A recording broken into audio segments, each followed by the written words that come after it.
When the devil's in the mood, nightmares come pouring out of hell.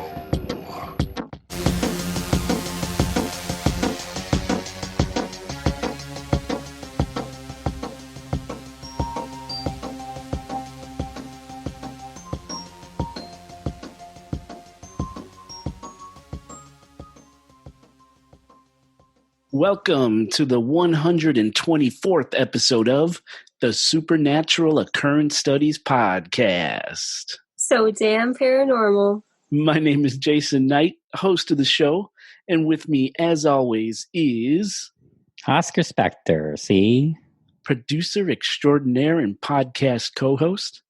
Also joining us this evening is the one and only Lexi Raven. Lexi Raven. What was the title we gave her, Oscar? We gave her a title? Didn't we? Did she get a promotion? I did not approve of this. She's a maid HR. woman. She's a HR. maid woman now. HR. Yeah, like the sometime what was it? The sometimes we did come up with something. We came up with something a little clever, and I can't remember. Do you remember, Lexi? It was clever. Do you know Lexi? No. I thought you were just going to shake your head. Yeah, I'm like, this is an audio. I was, and then I realized that they can't see me. Yeah. So if you notice a little bit of sound difference, Oscar and I are mic'd up. Yeah. And Lexi is on a iPad. Is that right? Yeah. Okay, cool. So what have you guys been up to past 2 weeks? Lexi? My dear? Oscar? Yes. Yes. What? I'm waiting for you to go. Okay, fine. What have I been up to? 2 weeks. Let's see. Well, preparing for the show. Always a dutiful researcher. Yes. Let's see. What else? You know what? Just been into, just casually like getting into the habits of, living with this ball of wax over here. Ball of fun. Otherwise, we've had more bonding time with our sugar glider, which I mentioned, I believe, last time. Did I mention it last time? I think you have. Yes. Great. Lilith. Lilith, right. And by now, she is accustomed to us in ways that we're starting to notice. Except, of course, yesterday we had a big scare when she ran away from the tent that we have for her, where we could play with her together. She ran away from the tent. The opening was the zipper was unzipped or whatever, and she ran away. It took us like 15 painfully agonizing minutes to find her because we were worried that she would get hurt because she's still kind of like a baby, and she doesn't know any better, and she doesn't know like if she crawls under this, it'll hurt her or something could fall on her or whatever. So, but we found her. All the scare went away and stuff. It's fine now. But yeah, she's good. We're having fun with Lilith here. Yeah, been no real update really. I heard the whole saga of Lilith running away had to do with penis ice. Is this? Am I hearing the story correctly? Yes. So whenever I pour a cup of water, I always do 3 cups of ice cubes. Okay, or three ice cubes, not 3 cups. I was going to say, geez, that's a bucket of ice for a glass of water. Pretty much. I like a lot of water, or a lot of ice, a little bit of water. So I'll always fill the cup halfway with water, put 3 ice cubes in, let it sit for a minute, add a little bit more water. So it's cold, I need it cold, like ice cold. So as I was bringing the water to the tent, I looked down at the cup of water to take a sip, and the 3 ice cubes, they merged into one penis-shaped ice cube. So I took it into the tent, and instead of zippering the tent, I thought it would be an okay idea to videotape the ice cubes before they melted, because Lily usually doesn't escape. She'll usually go on my back. So right. I was half in the tent, half out of the tent, videotaping my cup of penis ice.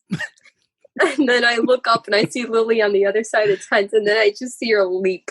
Oh, man. Heart-stopping moment. I have the video though. I was going to say, could we get that video of the You better have the video for all that we did. And was it just me, or just for a split second you thought Lexi was going to say I had a cup of penis? I really thought he was going to say. Right? And then she said ice. I'm like, oh crap, I don't have the video. Fail, epic fail. That is an epic fail. Womp womp. It's so disappointing. Sorry, listeners. We're not going to send it to them. Right. Yeah. So that's a more colorful version of what happened. And we tossed the whole room apart looking for her. Yeah. And obviously she's safe. You had her on video. Yes. She's tonight. In my pocket. Oh, she's in your pocket right now? Yeah. Yeah, she's stinkingly cute. Yes, she is very cute. It's awesome. What have you been up to, Jay? Yeah. It's always the same, day in, day out, work, family. But I have been having some cool conversations with some listeners lately. And I found out that, do you remember when we were talking about the Googles in last episode? Mm-hmm. So that I thought we had a listener who worked for an autonomous vehicle company. Mm-hmm. And I thought it might have been Waymo, which was one of the other bets that Alphabet has, the company called Waymo. Yeah. As it turns out, it was Waymo that he worked for. Doesn't any longer. And he wrote me and said that while they were testing the Waymo technology on the streets, what Alphabet found out was that, so the cars run on a sort of like a laser system is how he described it to me. So if a car is driving and this laser hits an object, the car knows that it must find another way around this object using another system of lasers to find an alternate route or maneuver around the object. Right. Well, what they found out is that, I guess in the beginning, the lasers didn't stop at an object. It would actually penetrate an object and somehow send data. It's always sending and receiving data, right? From the vehicle out to the lasers and back. Well, it would penetrate the objects and then send data back to the car's brain, including data from private residences, homes, things like this, stuff that should not be looked into. So you're basically saying that these lasers could tell the difference between a building and a car, and what make and model of that car, and what license plate that car had. I don't know if it goes that deep, but yes, it would differentiate between objects. Got it. But the problem was these lasers were entering areas they shouldn't have been. Right. And that Alphabet was aware that this was happening. Now, he doesn't know what they did with it. So in other words, it could look into your home and understand if there were people there, if what objects were in the home, things like this. Right. Complete invasion of privacy. And according to what this listener said, Alphabet was aware. He doesn't know what they did with the data, or if they ever corrected that error. If it was supposed to be an error, I don't know, but it did happen. It did happen. Got it. Apparently, it happened for quite a while. Okay, it's pretty creepy. It's a nice little add-on from last time's show. Yeah, to the Google episode. Mm-hmm. So, I also talked to a listener. So we're also just getting off of releasing a Patreon episode for September about Hotel Cecil. Right, great episode. I really enjoyed putting that episode together, and I actually got to speak to a listener who spent a lot of time in the Cecil as a caseworker. She kept tabs on sex offenders, about 30 or 40 she had in her caseload. So she was able to tell me some inside details about Hotel Cecil, not just what we mentioned on the bonus episode for Patreon. Right. So I'm not going to talk about it here. Maybe we'll do an update Patreon episode. So listeners, if you want to find out more about that, join our Patreon. Patreon.com/supernatural Occurrence Studies Podcast. Hey, this isn't that part. This isn't the portion of that. No, not part. No, okay. Not yet. Got it. So now you can't mention that later. Right. So just, getting involved with some listeners and having some good feedback, some interesting stuff. Yeah, that sounds good. I mean, that's more business. I meant with what's going on with your life over 2 weeks, but I understand. Yeah, not much. Nothing exciting to report. Exciting to report. I mean, yeah, other than Lilith, I don't have a lot either. Yeah. Not too much. When you start all this adulting stuff, that the excitement sort of I mean, I wasn't hitting like clubs or like jumping off rooftops before either. Jumping off rooftops. Yeah, for funsies. Oh, were no, you? yeah. Okay. No. Go ahead. I was going to say, was that a throwback to the Hotel Cecil episode, jumping off rooftops? No, oh my God, no. But now that you mentioned that, it does kind of fit. I didn't do it on purpose. It was accidental, or there are no accidents. Let's see. No, I mean, I've been playing with cooking in general, which I guess is another add-on. But it's adulting, But it's like I don't often cook or make things, and getting pretty good at simple things like omelets, but different. Made not like just your standard omelet. I put different things in it, like gourmet omelets. I guess you could say that. I mean, it's not like the best laid eggs or the best ham or it's not that, but it's made differently a little bit. I fold it differently, and I put different spices and mushrooms and stuff. It's great. So I've been having fun with that. I'm perfecting that. Doing tacos. Just did that today. It was cool. They all tasted great. Oh yes. I've been baking some stuff with certain cheeses, like baked brie. I've been playing with brie over the last month, and I successfully. Oh. What, honey? You just reminded me of cooking. Okay. Welcome back to the conversation. Welcome back to the show. Thanks, guys. Yeah, stuff like that. Got it. Mm-hmm. That's cool. Why don't you tell them the really nice meal I made you? Why don't you tell them? What have you been up to for the last 2 weeks? How about you tell us that? Well, I've been sick the past week. Oh. Ish. Yeah, no, it's been kind of bad because it started off as like a sore throat, and then it somehow stopped being a sore throat and turned into nausea and like digestive problems. Did you get tested? Yeah, we got tested today. Did you? So how long did they say the results going to take? 4 days. 4 days. Right? Wow. Like 4 or 5 days, she said. Yeah. Yeah, we did that today. Are you worried? Yeah. I'm not, no. I am. She's probably worried. Because she got I think sick from someone at work. She didn't turn out to have it. She got tested before or earlier, and then the results were that she doesn't have COVID. Yeah, but all she had was the sore throat. Mine evolved into this weird... No, I know that. I'm just saying, though, it seems like it clearly came from her because she's the only one that's sick around you day to day. Yeah. So that's why I said that. But it could not be her. I could have been sick from her and then caught the virus from being vulnerable. Yeah, we just entered fall, right? And it's going to be a very interesting fall and winter because every sniff, sneeze, cough, people are going to be petrified that they have COVID. Yeah, I've definitely had allergies. I've been having allergies here and there, like every other day. But that's normal for me, though. I can tell the difference. Yeah. Well, man, I can usually tell the difference, too. And I've never had a sickness like this before because it's literally been 7 days. 8 days today. 8 days. Well, I'm pulling for you. Hopefully your tests come back negative and this is just a seasonal cold or something. Or like a stomach flu or something. It has to be. Yeah. Yeah. But besides that, I cooked Oski a really nice meal.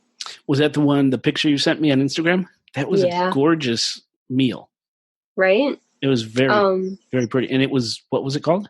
It's ratatouille. Ratatouille. Yeah. Like the movie. Right. Yeah, it looked great. It was very beautiful. Did you eat it with appreciation, Oscar? Fuck yeah, I did. I ate almost the whole thing myself.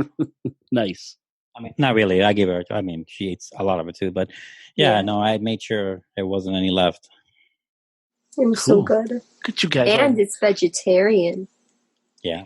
Yeah. You guys are all domesticated now and shit. Wow. I know. Who would have thought? Right? Yeah. It's really not me. Yeah. Oh man! So I have a question, Jay. In order to carry on here, how can people find us on the internet? On the internet, we have a website. I've been curious about this. Yeah. Yes, it is www. Never again. ChicagoGhostPodcast.com. That's ChicagoGhostPodcast.com. From our website, you can get to all of our social platforms, including Facebook, Instagram, Twitter, YouTube, and of course, Patreon. If you join our Patreon for just $5 a month, there's a whole library of bonus episodes just for our patrons that are never going to appear in this public podcast feed. So if you love the show, you want to support us, go ahead and join our Patreon. It's only 500 cents a month. $5. We also have a $15 level, and each level comes with its own nice perks. I'll come visit your house and give you a massage, all these things. Mm-hmm. But if you go to the show notes in this episode, there's a link to our Patreon, or just browse over to patreon.com/supernatural occurrence studies podcast and pledge your support for the show. You could also get a hold of us by calling our phone number. That's Chicago area code 872-529-0767. That's 872-529-0767. Give us a call. Send us a text. We'll read them and play them on the show. If you repeat the number, if you repeat the number out loud right now, I think your mobile devices and smart devices or laptops or whatever will pick up that device and then give you an ad that supports that number that you give. So try it out, folks, just for fun. Funsies. Yeah, for funsies. Yeah, short and sweet. I know you don't know we also didn't say this. You don't know the topic of the show today, Jay. I have no idea what the two of you... You're me today. So you have no idea how much I just flash forwarded, or what do you call it? It's a flashback. Right? No. Foreshadowing I just did with that comment on the phone number. But yeah, you have no idea. How does it feel? I literally have zero idea. You guys offered to pick up do the heavy lifting this time, mm-hmm. right? Give me a little reprieve from the research and scripting, which I appreciate. Mm-hmm. So I have zero idea what you're going to talk about today. This is going to be awesome. Literally none. I'm excited and nervous at the same time. Yeah. And I hope we get Lexi back, because we sent her on a Lisa Lamb rabbit hole. Yes. Inadvertently, we sent her on a Lisa Lamb rabbit hole. Part of the show. I need her. Without her, there's no show. I'll be here. Which, of course, is a reference to our Hotel Cecil episode on Patreon. Yeah. Mm-hmm. So it is a rabbit hole. So in reality, maybe we should redo this entire show where I do the opening, because you're me today, bitch. I'm Jason Knight. Bitch. I'm the guy who knocks. Okay. Let's give it a try. You want to give it a try? No, I was kidding. 5, 4, 3, 2. Okay. Oh, I'll fuck it up. Are you kidding me? I don't know if we have Instagram. Should we? Should we take a break, guys? Let's do it.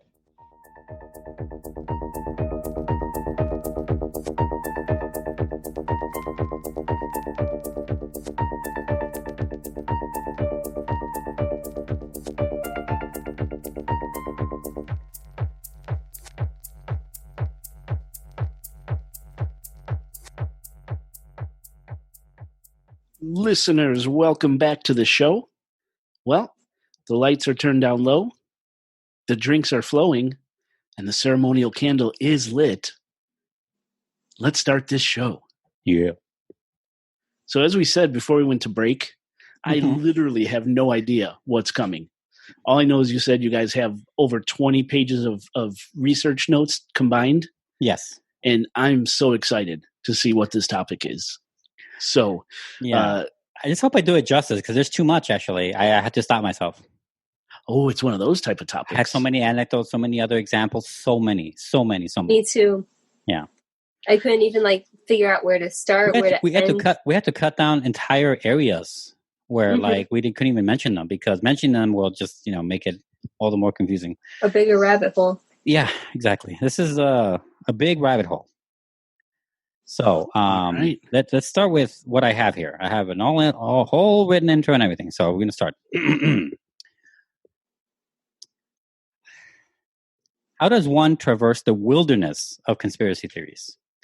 I, like many others, believed to be armed with the means of telling fact from fiction, sidestepping deception like ninjas. But are we good at it? If the land of flat earthers and third-story book depositories and pizza gates is a thick jungle we have to travel and are armed with logical machetes, how do we know we are hacking the right vines, to the right path, The topic today isn't about the nature of conspiracies, although that could be a thing. It's me hacking away at trying to understand what I believe to be true. How am I being deceived? And how can we define credibility, and so on. So we'll begin with a recent example. An example, I think, that may put the whole topic in a perspective, in a microcosm, All right. Here's the example. On September 9th of this year, Netflix released a film titled Cuties. Cuties is a French movie that did well at the Sundance Film Festival and Berlin International Film Festival. In August, Netflix teased the film's upcoming release in a new poster on Twitter. The poster was designed by Netflix. As we've all seen when perusing their titles, they seem to change it all the time, right? For posters, for the movies, all the time they change them. And it shows 4 preteen girls in tight-fitted dance outfits in several poses looking towards the camera. Netflix's description for the movie said it was about an 11-year-old Ami, quote, fascinated with a twerking dance crew, unquote.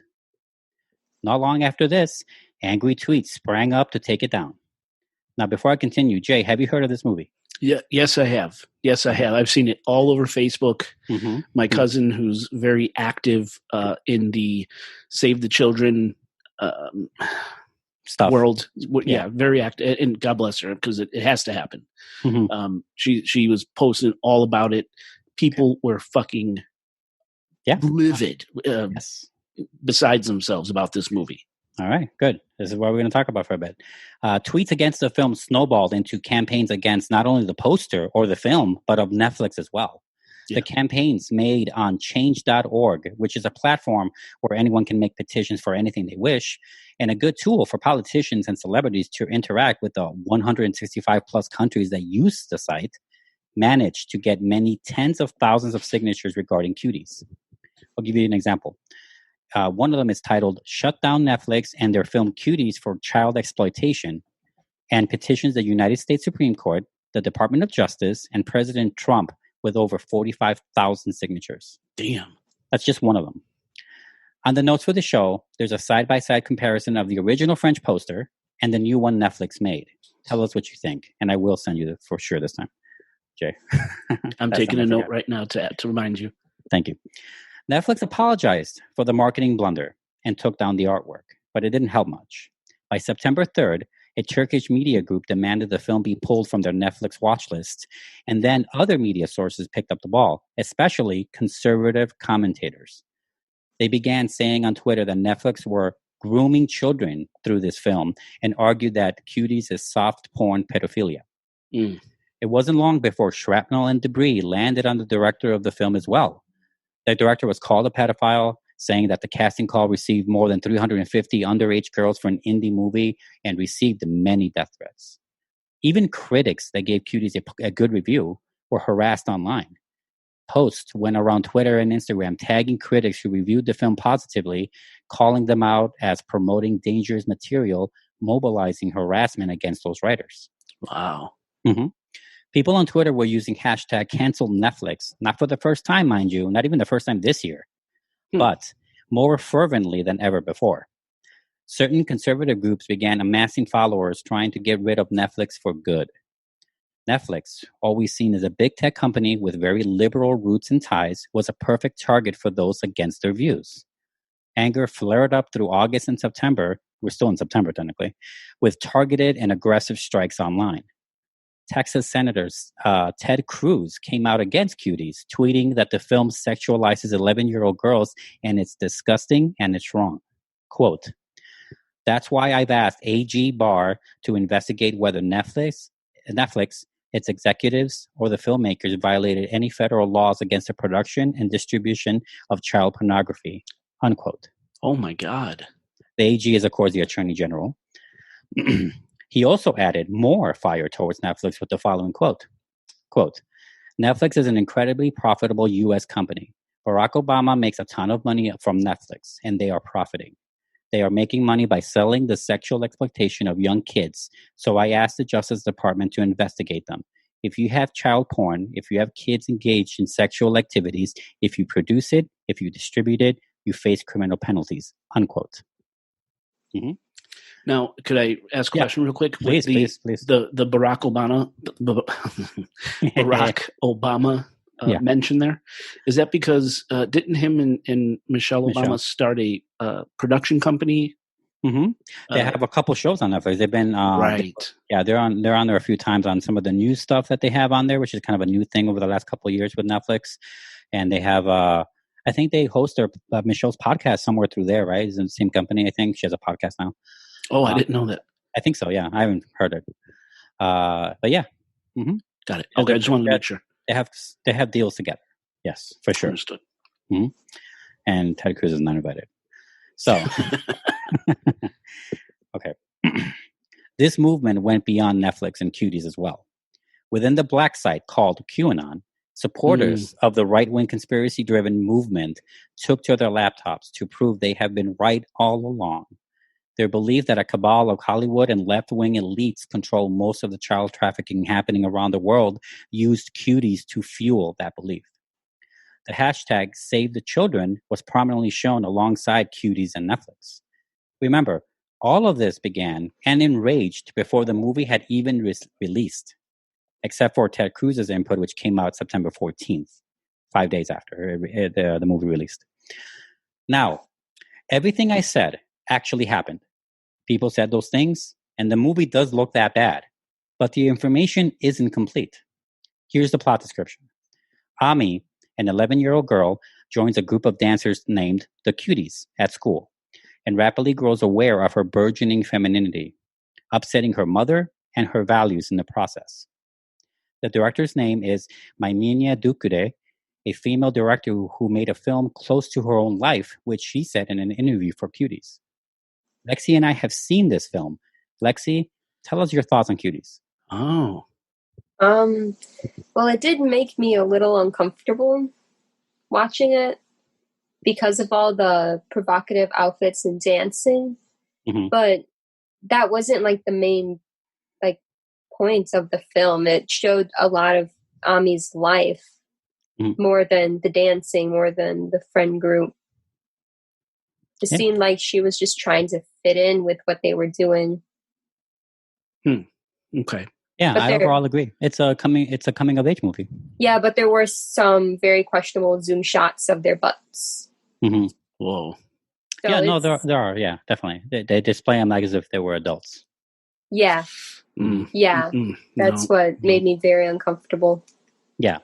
But that's further more than that is that within the context of the movie, that's what she's trying to do. Is she's trying to copy. In the movie, she's watching music videos, rap music videos, where you see the dancers and obviously scantily clothed, but they're adults, right? And dress, dancing and doing these positions. Booty clapping. Exactly right. Booty clapping. I think she says she saw that in the movie, and she's trying to imitate it. She's literally trying to outgrow her age in an instant. And that's the problem. That's the whole point of the movie, is that it's showing you how modern life is leaving these girls to grow up too fast, or they think they have to grow too fast, the pressures of such an 11-year-old could face in school. And it's about that. And it's the whole movie explores that. And then the uncomfortableness of it, it's a part of that movie. That's why we're supposed to feel uncomfortable, because it's not healthy for her to not have a childhood, basically. No, I think the uncomfortability comes from seeing those little girls in really short shorts slapping their butts on the floor. That's what I just said. I just didn't say that. You just worded it differently then. Yeah, that's how it works. I'm saying they're supposed to make you feel uncomfortable because they're imitating these adult, which is what you described. Yeah. Yeah. Right. I wouldn't say the movie's not my personal favorite or anything like that. I like the movie fine. But I can't relate to it. I'm not an 11-year-old girl. But so I don't know how accurate it is, how it feels. I can relate to it. Yeah. That's pretty much what my 11-year-old life was like. Well, except for the dancing, probably.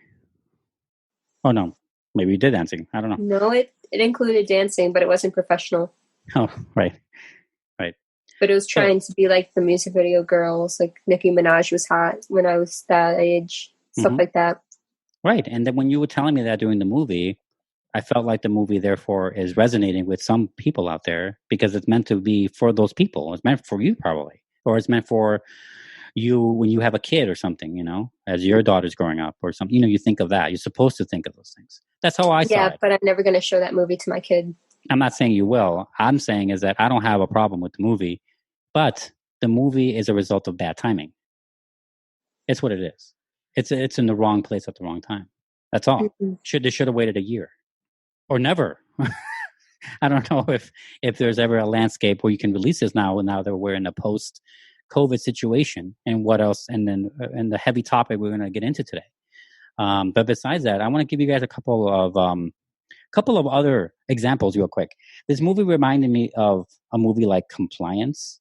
It reminded me of a movie like The Professional, Leon, The Professional. Do you remember, Jay? Right. Yes, Natalie I do. Portman is a 12-year-old girl hitting on an adult child, kind of like a child man, right? A man-child, a professional hitman. And the movie plays into that. Yes, Plays it does. Seductively. Like she's an adult hitting on an adult man. I remember watching The Professional and being slightly uncomfortable at times. Yes. And, and the movie is made in France, or was made by a French company, and I believe in France itself. And it has a mixture of cultures in it. I think the main actress is Muslim. Is she Muslim or Islam? I don't remember. This is Cuties. Cuties, right. Cuties. Okay. And maybe Muslim? I think Muslim, maybe. I don't want to assume. But her religion is heavily input into her lifestyle there. And it comes from a culture that doesn't define sexuality quite the same way we do here, and that's the real difference. There's a movie called Eighth Grade, which came out a couple of years back, which is an American-made film about an eighth grade girl's life in the modern age, and it's very uncomfortable. It's really weird. It's high pressured. It's all about the Instagram and looking perfect for people that she doesn't have look perfect for, looking for the likes that she doesn't need. Things like that. But the movie doesn't sexualize her because it knows it probably wouldn't exist if it tried. But it does go into those topics without exactly going into them. This movie actually goes into them. And I think that's what's making people really explode about it. And I can understand fine why Lexi wouldn't show this to her kid. I'm just saying that that's not the intention at all. And I think people have been taking it quite out of context. Wow. Personally. Okay. Yeah, I haven't seen it. I haven't wanted to see it. Yeah. I mean, I wouldn't recommend it to you, Jay. I mean, I know the movies you like. I don't think you'll like it necessarily, But especially being the father of a 12-year-old girl. Yes, right. Fucking mind. Right, really close to that. Yeah, but it's safe to say though that your kid is far from the version of this kid, so that should be a little help. Good. Okay. Yeah. That's what I'm going to cling to. I'm clinging to that fact. Right. All right, we're going to move on here. I use cuties to explain my thesis for some conspiracy theories, or maybe a better way to put it, how conspiracy theories are viewed and displayed in 2020. It's the point of view, the trees for the forest, that puts all of this hate and misconceptions online.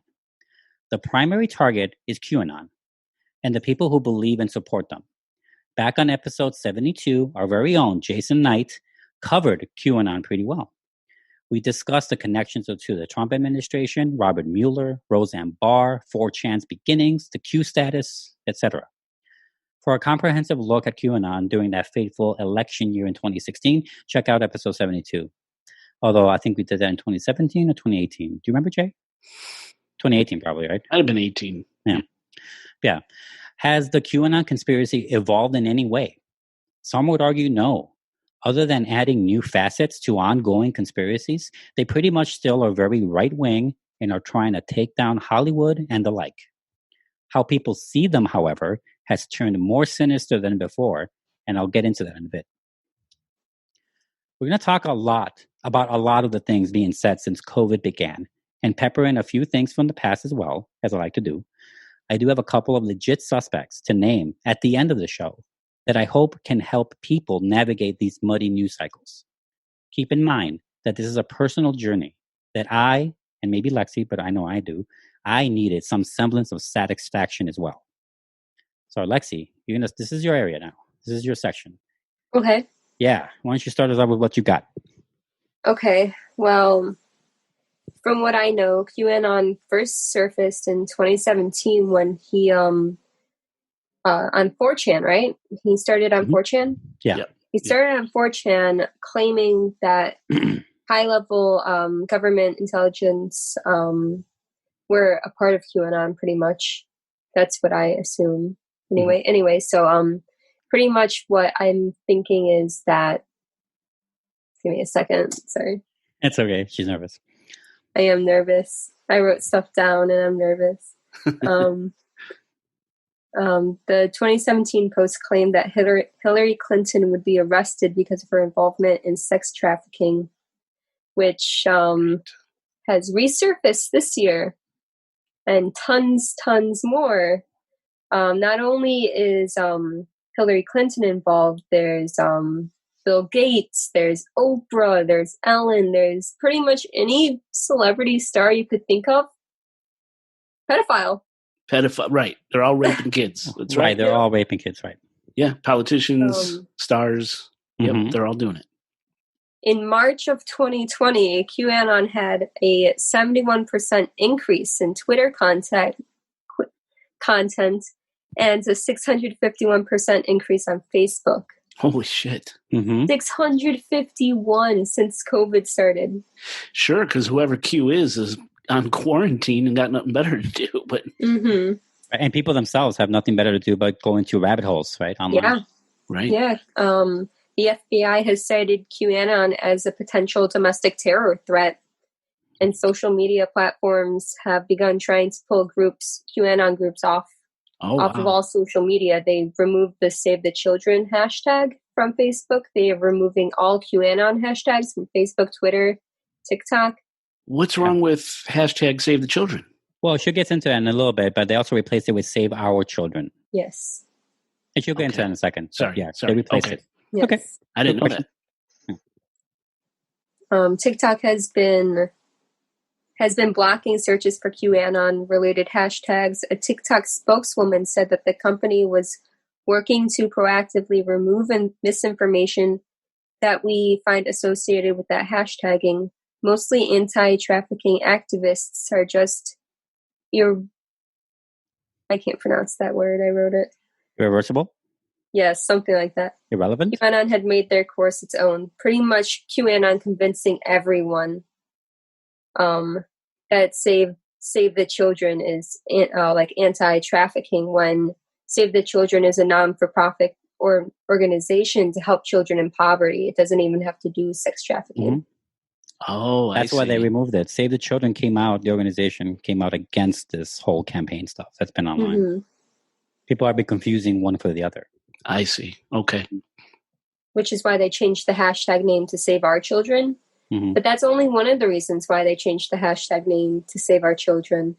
The other reason is Bill Gates. They think that Bill Gates runs Save the Children organization, the non-for-profit organization, which also isn't true because he just donates to it.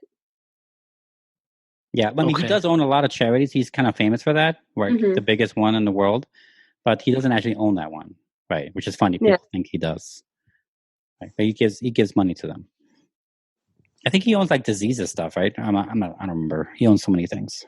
Yeah, he does. You mean like vaccine patents or something? Yeah, I don't remember anymore. We can keep track with his charity work. Yeah. It's extensive, though, for sure. Sure, he's got to do something with all that money. Tax breaks, right.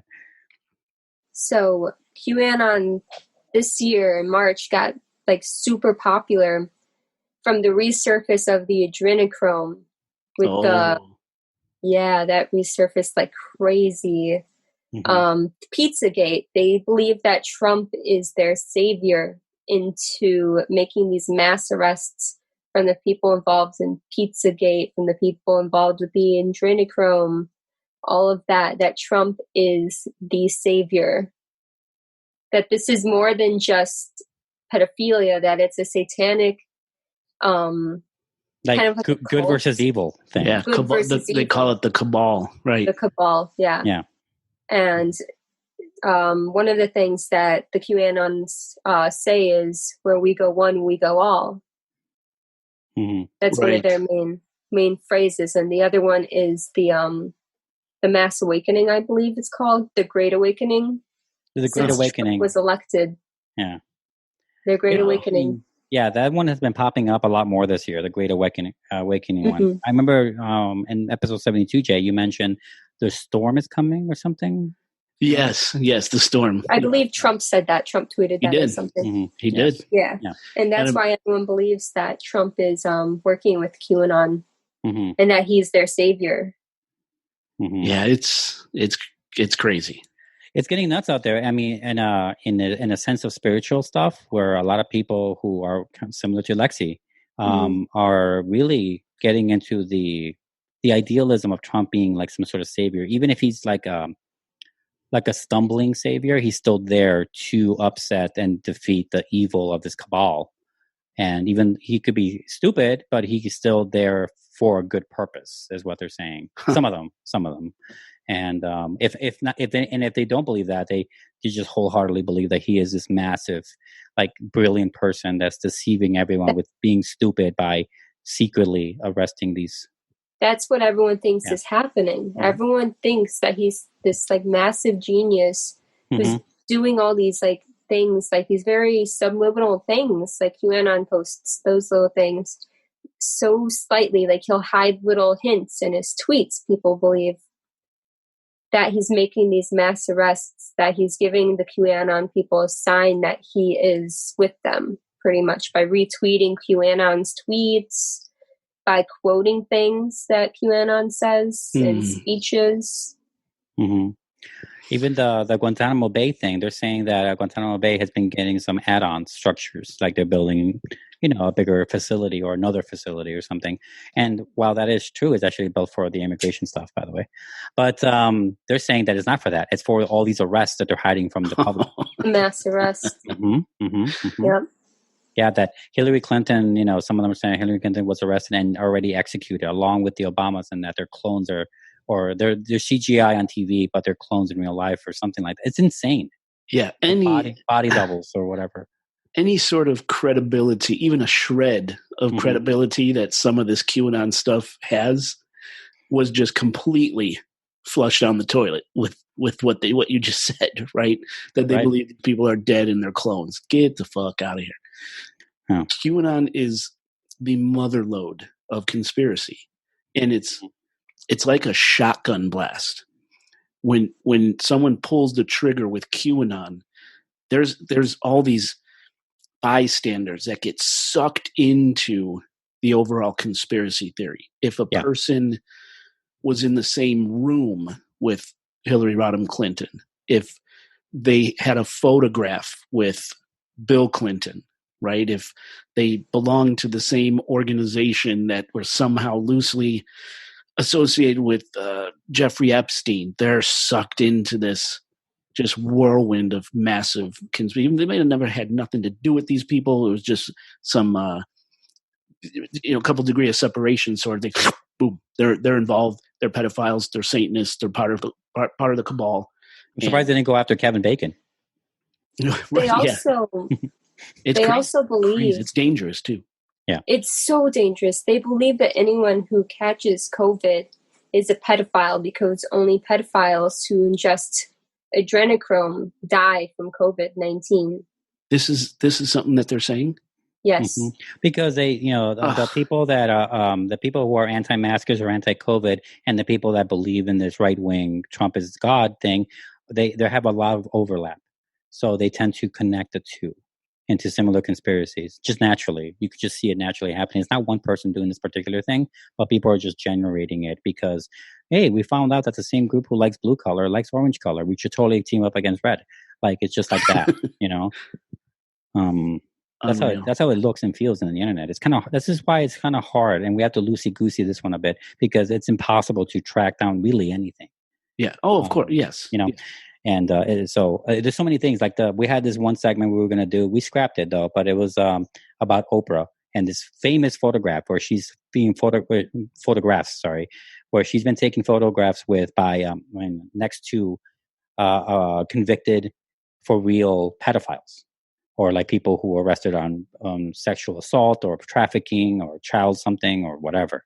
And that even though they have nothing on her, the fact that she's been photographed with all these people at different times means that, like we want to call it 1 degree of Oprah segment. Shotgun blast. Right. Exactly. Shotgun blast. She got hit by it too. That's where QAnon gets really like kind of confusing for me, because I did follow QAnon until it became like just pure pro-Trump and like all political.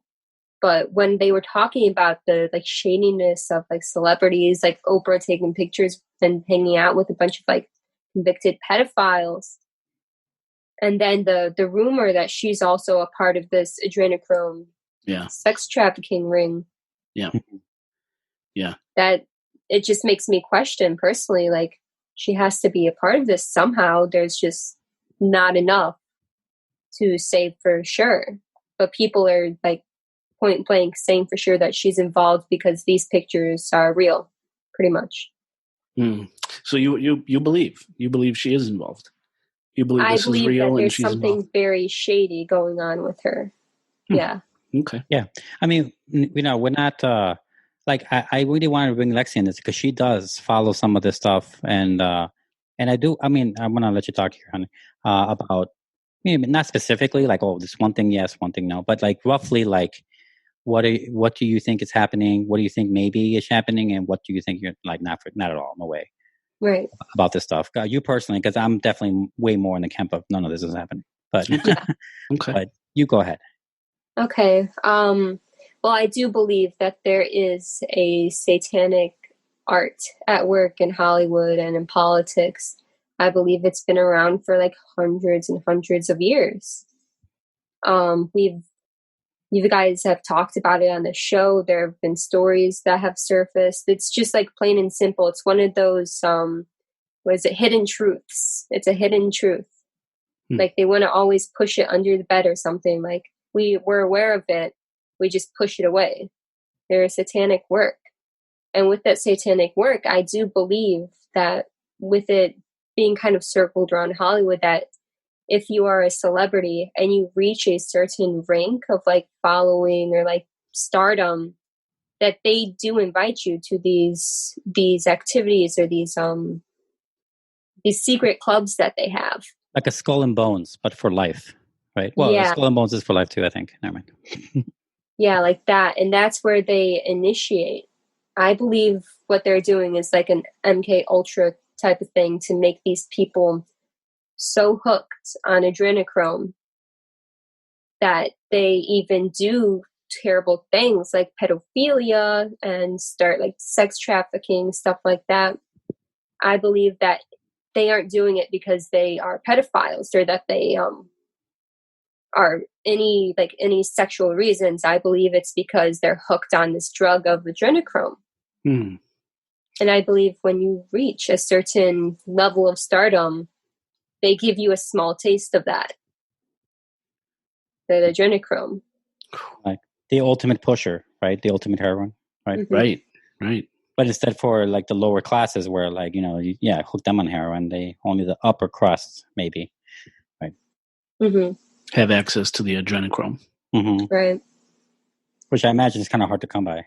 That's why billionaires, politicians, that they're all involved. It's the higher class heroin, I believe. Yeah, we did a whole episode on adrenochrome. Yeah, we did. Yeah. Some scary shit. Yeah. Yeah. No, it is. Everyone check that episode out. I don't know the number though. Do you remember the number, Jay? I don't remember off the top of my head. Okay. Usually good with that. So, so what do you iffy on then? What do you like? That Trump is the savior. The politics of it all, honestly, like in 2020 when the adrenochrome stuff resurfaced, I was really excited that people are finally gonna like actually like kind of see it, because it was kind of like hidden, but yeah, it's a fringe thing. Yeah, but at least being made awareness that adrenochrome is a real drug. There's a chemical component to it that is real. And that it has been used at least enough times where people can know the psychoactive effects it has on people. Mm-hmm. Therefore, stating that it has been used and abused. Yeah. So, what I am iffy on is the Trump part of it all. You don't think he's this brilliant deceiver? I do not know. I do believe in the battle of good and evil that's going on, but I believe that's been going on for a very long time, and Trump is merely an unconscious pawn to it all. Yeah. I don't think that he is even aware of what he's doing. I think that he's seeing the QAnon posts of all these people saying, "Go Trump, you're our savior." And then he's down he's like, "Yeah, you're right. You're right. Go me. Sure, right. Yeah, I'll take up that flag. Retweeting anything that sounds good about him. Okay, all right. So yeah, he's probably milking it a little bit into making people believe that he's a part of this movement, but not enough where he is the movement, you know? But I don't think he truly understands what it is he's doing by retweeting just one QAnon tweet or saying weird things like the storm is coming. Yeah. What do you for sure don't believe? I have to think about this. No, it's okay. I don't know. I thought you had one on top of your head. I'm just really honestly asking. A little bit of all of it, because there isn't enough solid proof. I can't fully believe it until I see the proof. But I don't fully disbelieve it because of just all the shady coincidences, all the weird things that happen around Hollywood and politics. These stories they can't just come up from thin air, you know? I mean, yeah, some would argue they do. Others would say, yeah, you're right. They're coming from somewhere. And Hillary Clinton, with her, 57 of her friends died because they were trying to expose stuff. You know, that's just 57 people. That's just, it's shady. At that point, it's like beyond shady.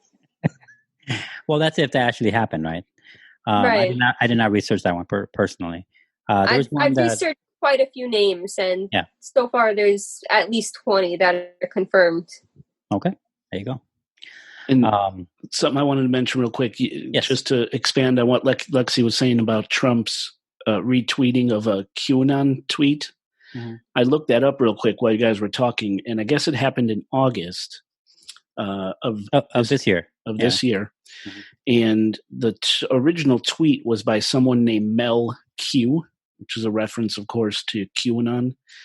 And I guess Mel Q's tweet cited a Facebook post which claimed that the CDC, Center for Disease Control, privately updated the COVID numbers to admit that only 6% of all the 153,504 deaths actually died of COVID. So 6% of that very large number. And that the numbers were inflated by including elderly people and people who died of other conditions.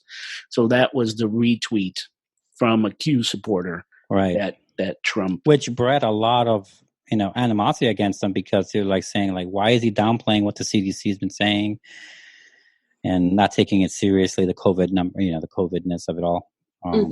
Yeah, that led to a lot of other things. I didn't know that was a retweet. I didn't know specifically. I mean, I knew that he did. I just didn't know what it was. Well, QAnon believers and supporters also believe that COVID-19 is a complete hoax. Yeah. And that's just where I also don't believe. I don't fully believe the number of deaths, but I don't believe it's a hoax. I believe that they are fueling the fire to make more fear, but I don't think that we should downplay it. We shouldn't freak out and just avoid seeing people forever, but we shouldn't ignore it either. Right. I know what you mean. I get you. I get what you're putting down. There's also been a lot of stuff about the Queen lately. We mentioned that to you, Jay, fair one time. I just want to mention this real quick, and then we'll get going unless you have something else, in which case I'll tell you. How the Queen is not the real Queen, that she's fled Buckingham Palace, that she's in Australia. Some people are saying, other people are like that she's actually been she stepped down as Queen, that she's not, and the King is actually the only ruler, even though they rule nothing. By the way, there's no longer a monarchy. there's no, but there is still a royal family. But supposedly she's a fake queen, and she stole the title from some bureaucratic law or something. I can't, whatever. But they're saying all this stuff, and that one video a couple years ago of that person coming out of the bed, one of the windows off of Buckingham Palace, and falling down like they were escaping. There are people who are saying that that's a naked kid who was trying to escape the pedophile ring that the Queen has. Oh, you know what I'm talking about? Yes, I seen this. Yeah, it's literally a fucking person falling off the side of. Yeah, right. Was it Buckingham Palace? Is that what it was? Yeah. It was a tourist thing in the background. Yeah. was like a tourist video, right? I tell you guys, shady shit. Yeah. That is, I mean, it's clear. I mean, someone's climbing out of the window and I mean, falling. it looked like a regular sized person to me. Didn't look like a child, but still was naked, he or she, and looked like a he to me. And it was climbing off the window on this tethered rope with sheets and shit, like the old fashioned jail running away thing. Yeah. Climbing out of the Buckingham Palace, and it looks like the Buckingham Palace to me, and it looks pretty legit to me. But that happened, and people are obviously flamed it from there, and so on and so forth. And obviously, some of the stuff does look shady to me too. But it doesn't buy into what they're saying either. They believe that the Queen is one of like the top tiers of the Cabal, and the Pope. Yeah, I've heard this. And the Pope. Yeah, and the Pope too. Because they hold the golds pretty much. They have a lot of the currency that they've been keeping from us. Yep.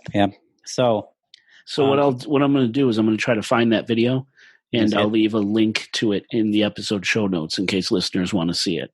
Okay. And that's one of those things, because you get people like, oh, well, you don't understand the context. It's a conspiracy because you weren't there. You don't understand the context of the story. Mm-hmm. Someone naked falling off the side of Buckingham Palace after clawing out of a window with fucking sheets hanging down. Yeah, you're not missing any context there. There's something fucked up is happening. Yeah, I mean, and it could be an isolated incident, in which case, like, maybe someone from the royal family, some royal cousin got high on LSD and just found out that you wanted to climb out. It could be something innocuous like that, but they didn't do that. They could have explained that instead of letting it happen like this. Didn't they think how shady it looked? They don't have PR, really. It makes it look shady because they didn't explain it, at least right away, when they could have. If it was something innocuous, yes, they could have. It makes them look shady for sure. But does that mean that Hillary Clinton is eating? I don't think so. Eating kids and shit. I don't know. It doesn't mean that. One doesn't mean the other. But to a lot of people, it is. That's the point. But do you have anything else, Lexi, that you want to mention or talk about? Make sure you don't forget before we move on. I did want to bring up Save the Children again. Okay. The hashtag. Let me just go to it. So I'm just looking up really quickly while she's getting her notes in order.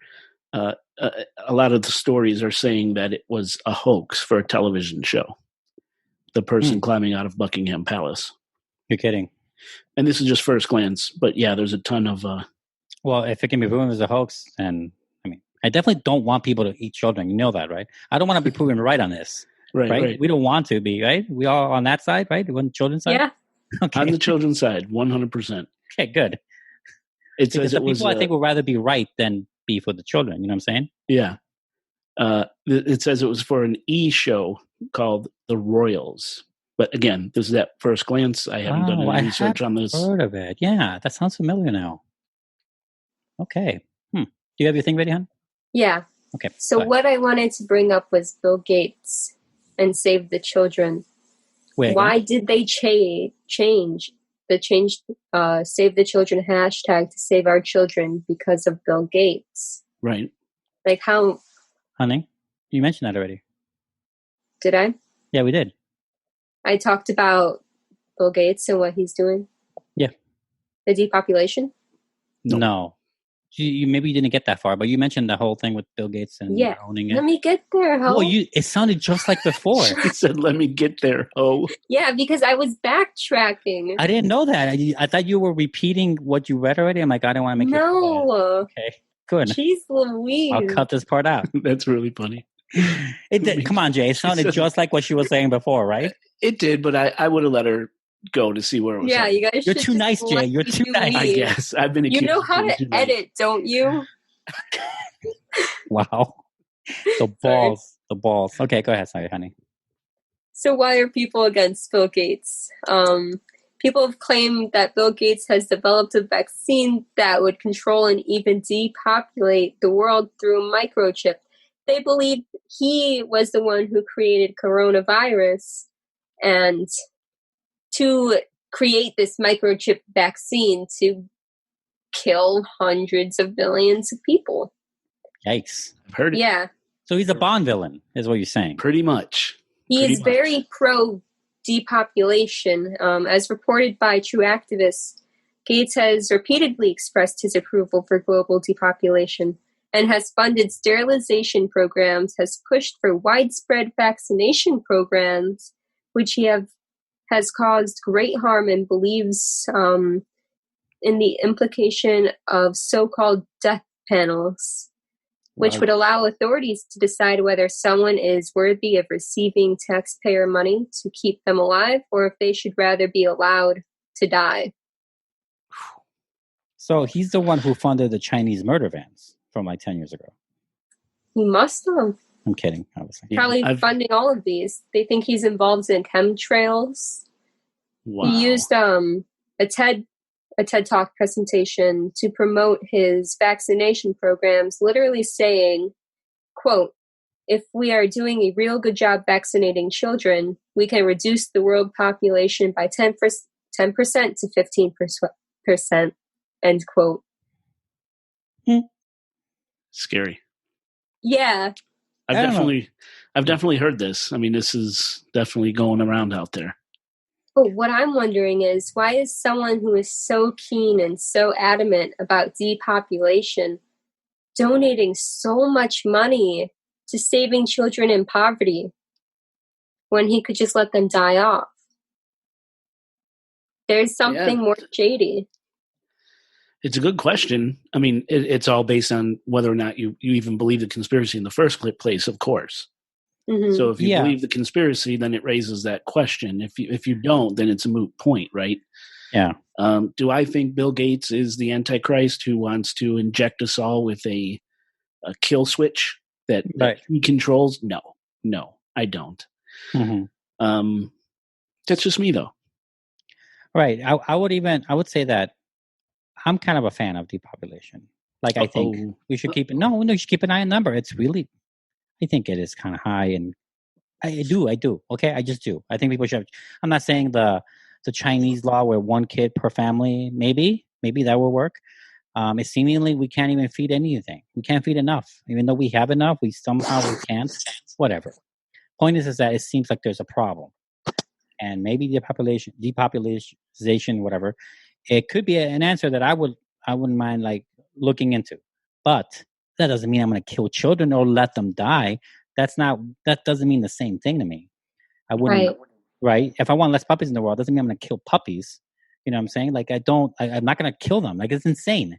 Like one really is, but doesn't mean that's, in the quote, he mentioned the vaccines for children depopulating the world from 10% to 15%. So he would be promoting killing children anyway. Well, I would definitely watch that TED Talk to see the context around that quote. First of all, but so I don't know what he's talking about exactly. It does sound. It doesn't sound good from what you're saying, obviously, because vaccinations are supposed to not kill you. That's the opposite of what it's supposed to do. So yeah, unless he's like sterilizing people with them, is that what he's implying? Maybe. I think that he's adding things or getting approved to add certain elements and chemicals to it. Okay. That could be potentially harmful. Or microchips. Microchips, right. Because he wants to also nanomachines track and control. Right, if you believe that, right. I don't know anything about Bill Gates. I did no research on this. But okay. I thought it was interesting, right when the COVID lockdown happened, when we were on forced quarantine here in the States, that was also the same time that the census was supposed to be filled out by each household. Yeah. They overlapped one another.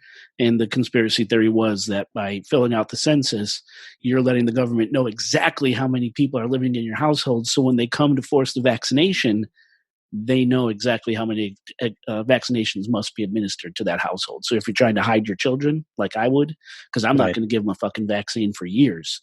We'll keep them inside before I do that. If you try to hide your children, no. According to the census you filled out, where's the other two? Right. Also this podcast. What's that?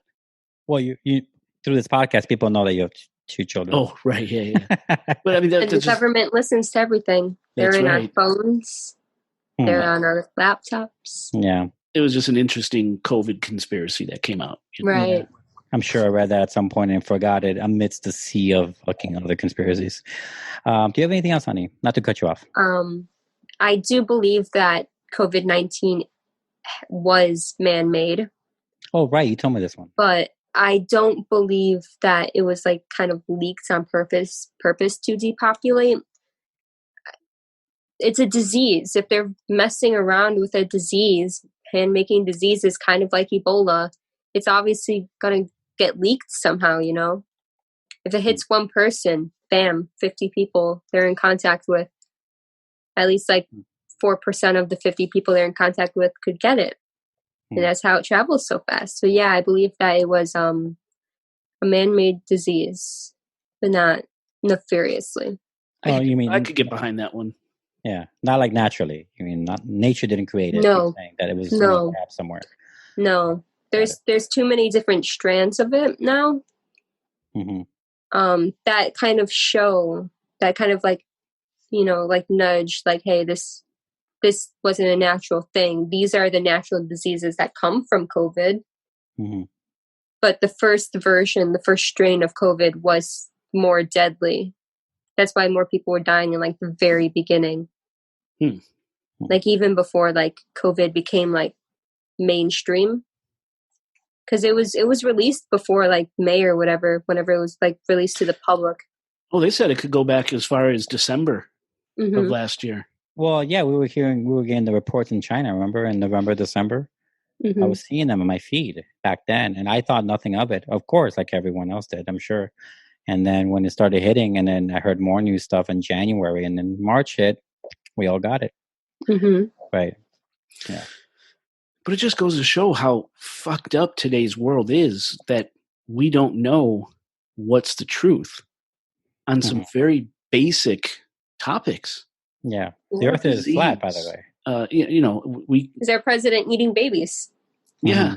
We don't. I never thought I would have to ask that question, but I guess right.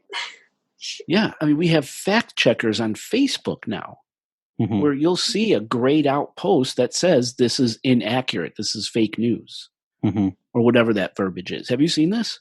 No. Oh, absolutely. I haven't seen it. You, Lexi? I see you shaking your head. They're even on memes now. Yes. Well, they should be. A lot of people are getting their news on memes, and that's very sad and frightening. Meme is supposed to entertain you, not inform you. Yeah. Well, some people don't. They don't get that. And I'm saying that's what they're for. But that's when people are, wow, yeah, that one. Yeah. That one drives me nuts. When no one knows the truth, we're all going to live in our own little vacuum of our own beliefs. And that's just going to drive the wedge between people, humans, deeper and deeper and deeper. And I don't see a way out of it. Yeah. And I think this is a really cool, timely episode highlighting just how much noise is out there right now. Yeah, that's why I chose it. Just very believing. They're believing the noise, which is driving the wedge. Humanity's doomed. We're social creatures. Yeah. We're not anymore. Yeah. We're not. We exist in our own little bubbles, and that's it. Our bubbles of belief. Yes. Yeah. I mean, 100%. You're touching very closely onto what I'm going to talk about soon, and that's awesome. Lexi, anything else? I don't want to forget you. Yeah, I'm sorry. No, it's this good. is my last thing. It's good stuff. Keep going.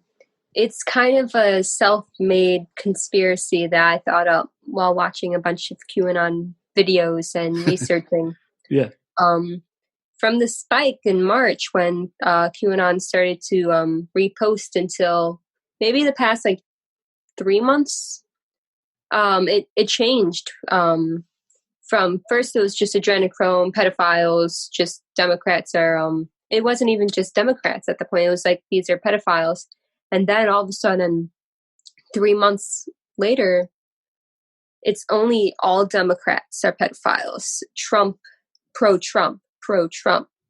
It became so pro-Trump that it is now like a Republican thing. Republican, I think it's like state senators or something, are now QAnon supporters. they're all QAnon supporters. We have so many state representatives. Yeah, a bunch of them have been coming out lately on there. Mm-hmm. Are pro QAnon, and my theory is that Trump took over QAnon. So now Trump is Q. That's what I believe. Huh. Okay. I believe that he paid whoever off and said, "Hey, I could use you for my my re-election. Let's work together on this." Ooh. He's paying the dude enough money. Yeah, and that's cynical enough to believe too. Or if it is like a highly intelligent, like someone with government access that's leaking all this stuff, like the WikiLeaks, the Hillary Clinton information, all that stuff, that person could just be buddy-buddy with Trump and wants him to win. Right. We don't know, but man, is that a juicy thought? Yeah. And it's funny, I didn't read that much out there about that specific theory, but it does track. I mean, people have been saying it from the beginning in a way, but this whole thing about taking over at the right time, Right. It's just at the right time, a few months before election month. Well, yeah, it is. Yeah, and don't forget, we're hot off the heels of Jeffrey Epstein. Mm-hmm. We're in the middle of I could never pronounce this woman's name. Is it Gazine? Gazine, I think. Maxwell? I think it's Gazine. I don't know how to pronounce it. Right? Yeah. I could look it up, but I think that's what it is. She's still in prison, right? Mm-hmm. So this is all timely. This is all. But all of this stuff shouldn't point to pro-Trump. Trump had nothing to do with this until a few months ago. Just because he isn't a pedophile makes him our savior. I believe if this is a battle between good and evil, then he is a false prophet. Oh, wow. That's a good soundbite, actually. It's a very good soundbite. If this was a news show, that's how you end it. Yeah, that's a good one because, it's like, how low is our ceiling? All you have to do is not be a pedophile to be president, right? Like, wow. So, it seems like the ceiling is very, very, very low on that, the way people are seeing it, right? That's all it takes to be your savior. That sounds ridiculous. Yeah. I like that, Lexi. That's good. Thank you.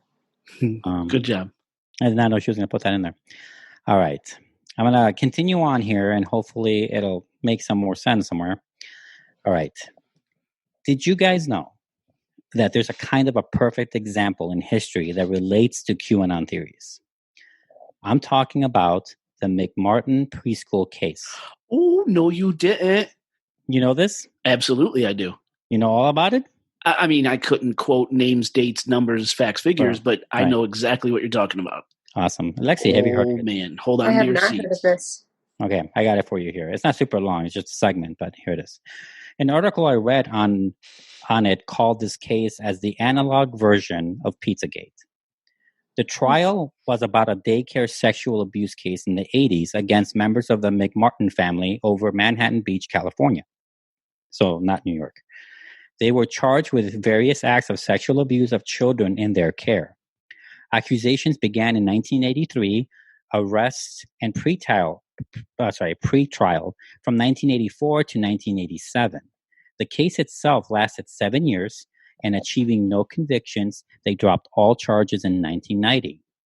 Not only was the McMartin case one of the most expensive and longest cases in American history, but as you can imagine, it was part of a sexual abuse hysteria, moral panic over alleged satanic ritual abuse.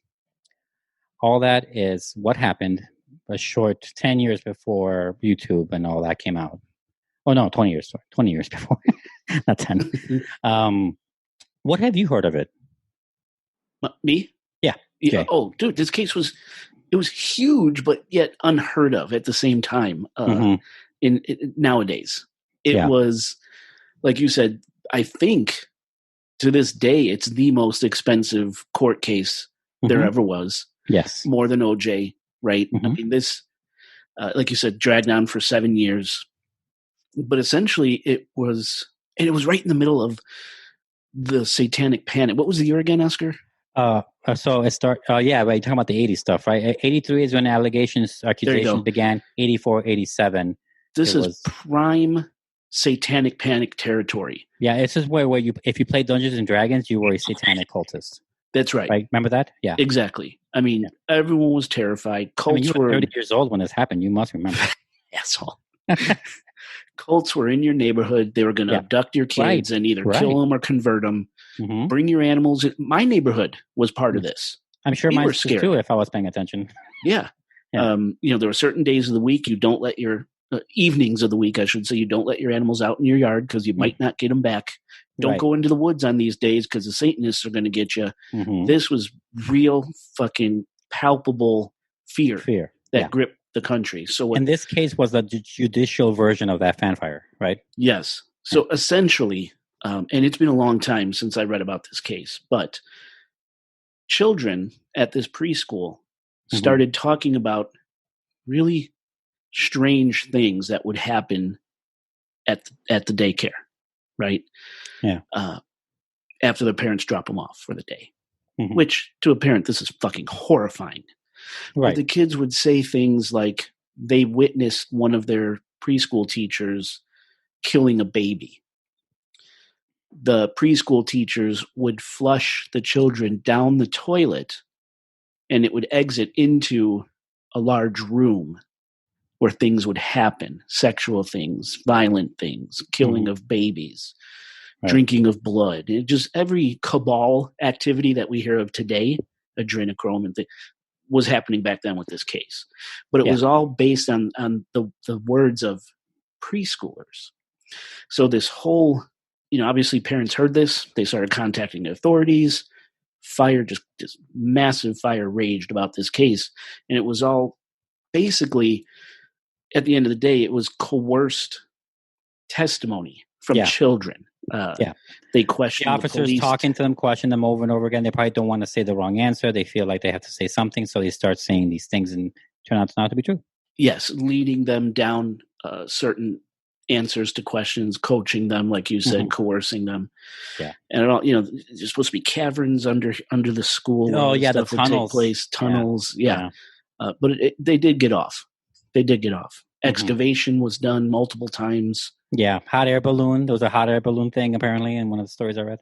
Right, the kids were taken up into the hot air balloon and transferred somewhere else for this abuse to happen. Just horrible stuff. Yeah. But all of it from the mind of children, being flushed down a toilet. Well, that was signifying to investigators there must be an entrance in the bathroom somewhere through which you could get down to a basement no one knows about. And none of this like stuff the was Chamber ever, of Secrets, right? Yeah, none of the stuff was ever found. Right. Yeah. So they were let off. Of course, name, credibility, financially shot the hell. Done. Just done. But yeah, the McMartin. Yeah. And I think and I put that in because it so relates to the Pizzagate stuff. So relates to yes, it does. What people are saying about this QAnon stuff. It's exactly related, except they didn't have internet. They didn't have internet at the time. That's why they didn't make it as memorable, maybe, even though it still was a big thing, huge thing. Still the most expensive case. I have one other thing here about the McMartin stuff. In a book called The Devil in the Nursery, Margaret Talbot for the New Yorker summarized the case as follows. When you once believed something that now strikes you as absurd, even unhinged, it can be almost impossible to summon that feeling of credulity again. Maybe this is why it is easier for most of us to forget rather than try and explain the satanic abuse scare that gripped this country in the early 80s. The myth that devil worshippers had set up shop in our daycare centers, where their clever adepts were raging and sodomizing children, practicing ritual sacrifice, shedding their clothes, drinking blood, and eating feces, all unnoticed by parents, neighbors, and the authorities. Exactly. That's how she summarized it. And if you want to see some more of it, HBO did a special as well as Netflix documentary in the mid-90s and 2019, respectively, if you're interested in finding out more about it. I didn't know that. I'm going to have to look that up because it is a fascinating case. It is. I have one more example to give you guys in history that might put this whole thing in better perspective. If you're still like not on my wavelength with what's been said so far. And this is mainly taken from memory, but I did research on this a long time ago, and I'm pretty sure I know it all. And I did do a few more research things just to make sure. And it's been proven. Has anyone seen the 1991 film JFK? Sure. Back into the left. Back into the left. Back into the left. That's right. I know Lexi has not seen it, right, Lexi? I have not, no. Yeah, it's one of the movies I want to show you. It's a truly magnificent film about the conspiracy of the assassination of John F. Kennedy. Yeah, it's a great movie. We both love it. We're fans. Arguably, America's first big-time conspiracy theory. Arguably, I would say. I would say for sure, but I can't think of an earlier one. The movie really takes the perspective of someone with that conspiracy itch, how it drives you to the truth. The film made some real-life headway, not just with audiences. I don't know if you knew this, Jay. Do you know about the backing of the movie, like the life around it? No. Okay, I'm going to mention some stuff here that will be new to you. Oliver Stone, who wrote and directed the movie, showed this film in December of 1991 to all of Congress on Capitol Hill. It led to the 1992 Assassination Disclosure Act. This act allowed the American public to see important documents regarding JFK's assassination in the period of 25 years, from the original, which was supposed to be released in 2029. On 26th of October 2017, the Trump administration released a great part of the documents known as the JFK files. I did read those, and that's for another show entirely. I'll tell you off air, Jay. But I did go into that myself. The murder of... These are the little things about the movie, trivia, if you will, that makes the movie more genuine, let's say. The murder of Oswald by Jack Ruby was filmed on location in the actual basement of the Garage Dallas City Hall, where the real-life shooting took place. Isn't that awesome? Wow. And fucked up, probably. X, remember X, Donald Sutherland's character in the movie? Yes. Is based on a man named L. Fletcher Prouty, Chief of Special Operations for the Joint Chief of Staff, and thus principal liaison officer between the Pentagon and the CIA during the JFK presidency. He was a technical advisor for the movie, the real guy. Isn't that crazy too? Yeah. Making Dealey Plaza took to look exactly as it did in 1963 cost $4 million, which was a big deal back then, by the way. Yeah, stuff like that all over the place. So here's the hammer, so to speak. Here's the hammer. So there's one detail I want to address. In the film, the main character is shown telling his case that it wasn't just Lee Harvey Oswald that killed Kennedy to a jury. In it, he describes the various bullets accounted for that fateful day in Dallas. Enter the magic bullet theory, which the protagonist says that one bullet managed to travel through skin, muscle, and bones, and the vehicle itself, creating several injuries, saying that there must have been multiple shooters and not just one that did all of the damage. This was the basis of his case, right? The movie shows you the bullet, and Oliver Stone actually managed to get the real bullet on that to the scene. That was like a big thing back then. People actually knew this, or it was on newspapers. Point is, it was proven. It was the actual real bullet that killed Kennedy. Yeah. No, the one that because there was like 3 or 4 bullets shot. It was the one that hit him, but not hit Senator Connolly, and I think hit JFK in the back. The head wound wasn't in the movie, but he's talking about the magic bullet, the one that hits everything. You remember the movie? I do, absolutely. Yeah. Okay. So I just want to make sure that it's not that bullet. It's not the headshot bullet. It's the one before that. Okay. So the movie shows you the bullet, and Oliver Stone, got it for the scene in the movie. The protagonist holds it up and the bullet looks barely scratched, instantly making you see that there's no way that one bullet did all that the government is saying it did. And you would agree, if you see the movie, the bullet looks pretty pristine, right? Looks like fake, looks like a doctored thing, looks like the government's lying to us, all this stuff, right? The harsh little truth, though, is that we only see one side of it in the movie. The other side is actually quite damaged, bent, charred, and broken. The movie fuels the conspiracy by literally showing you half of the truth. What? It's true. You can look it up.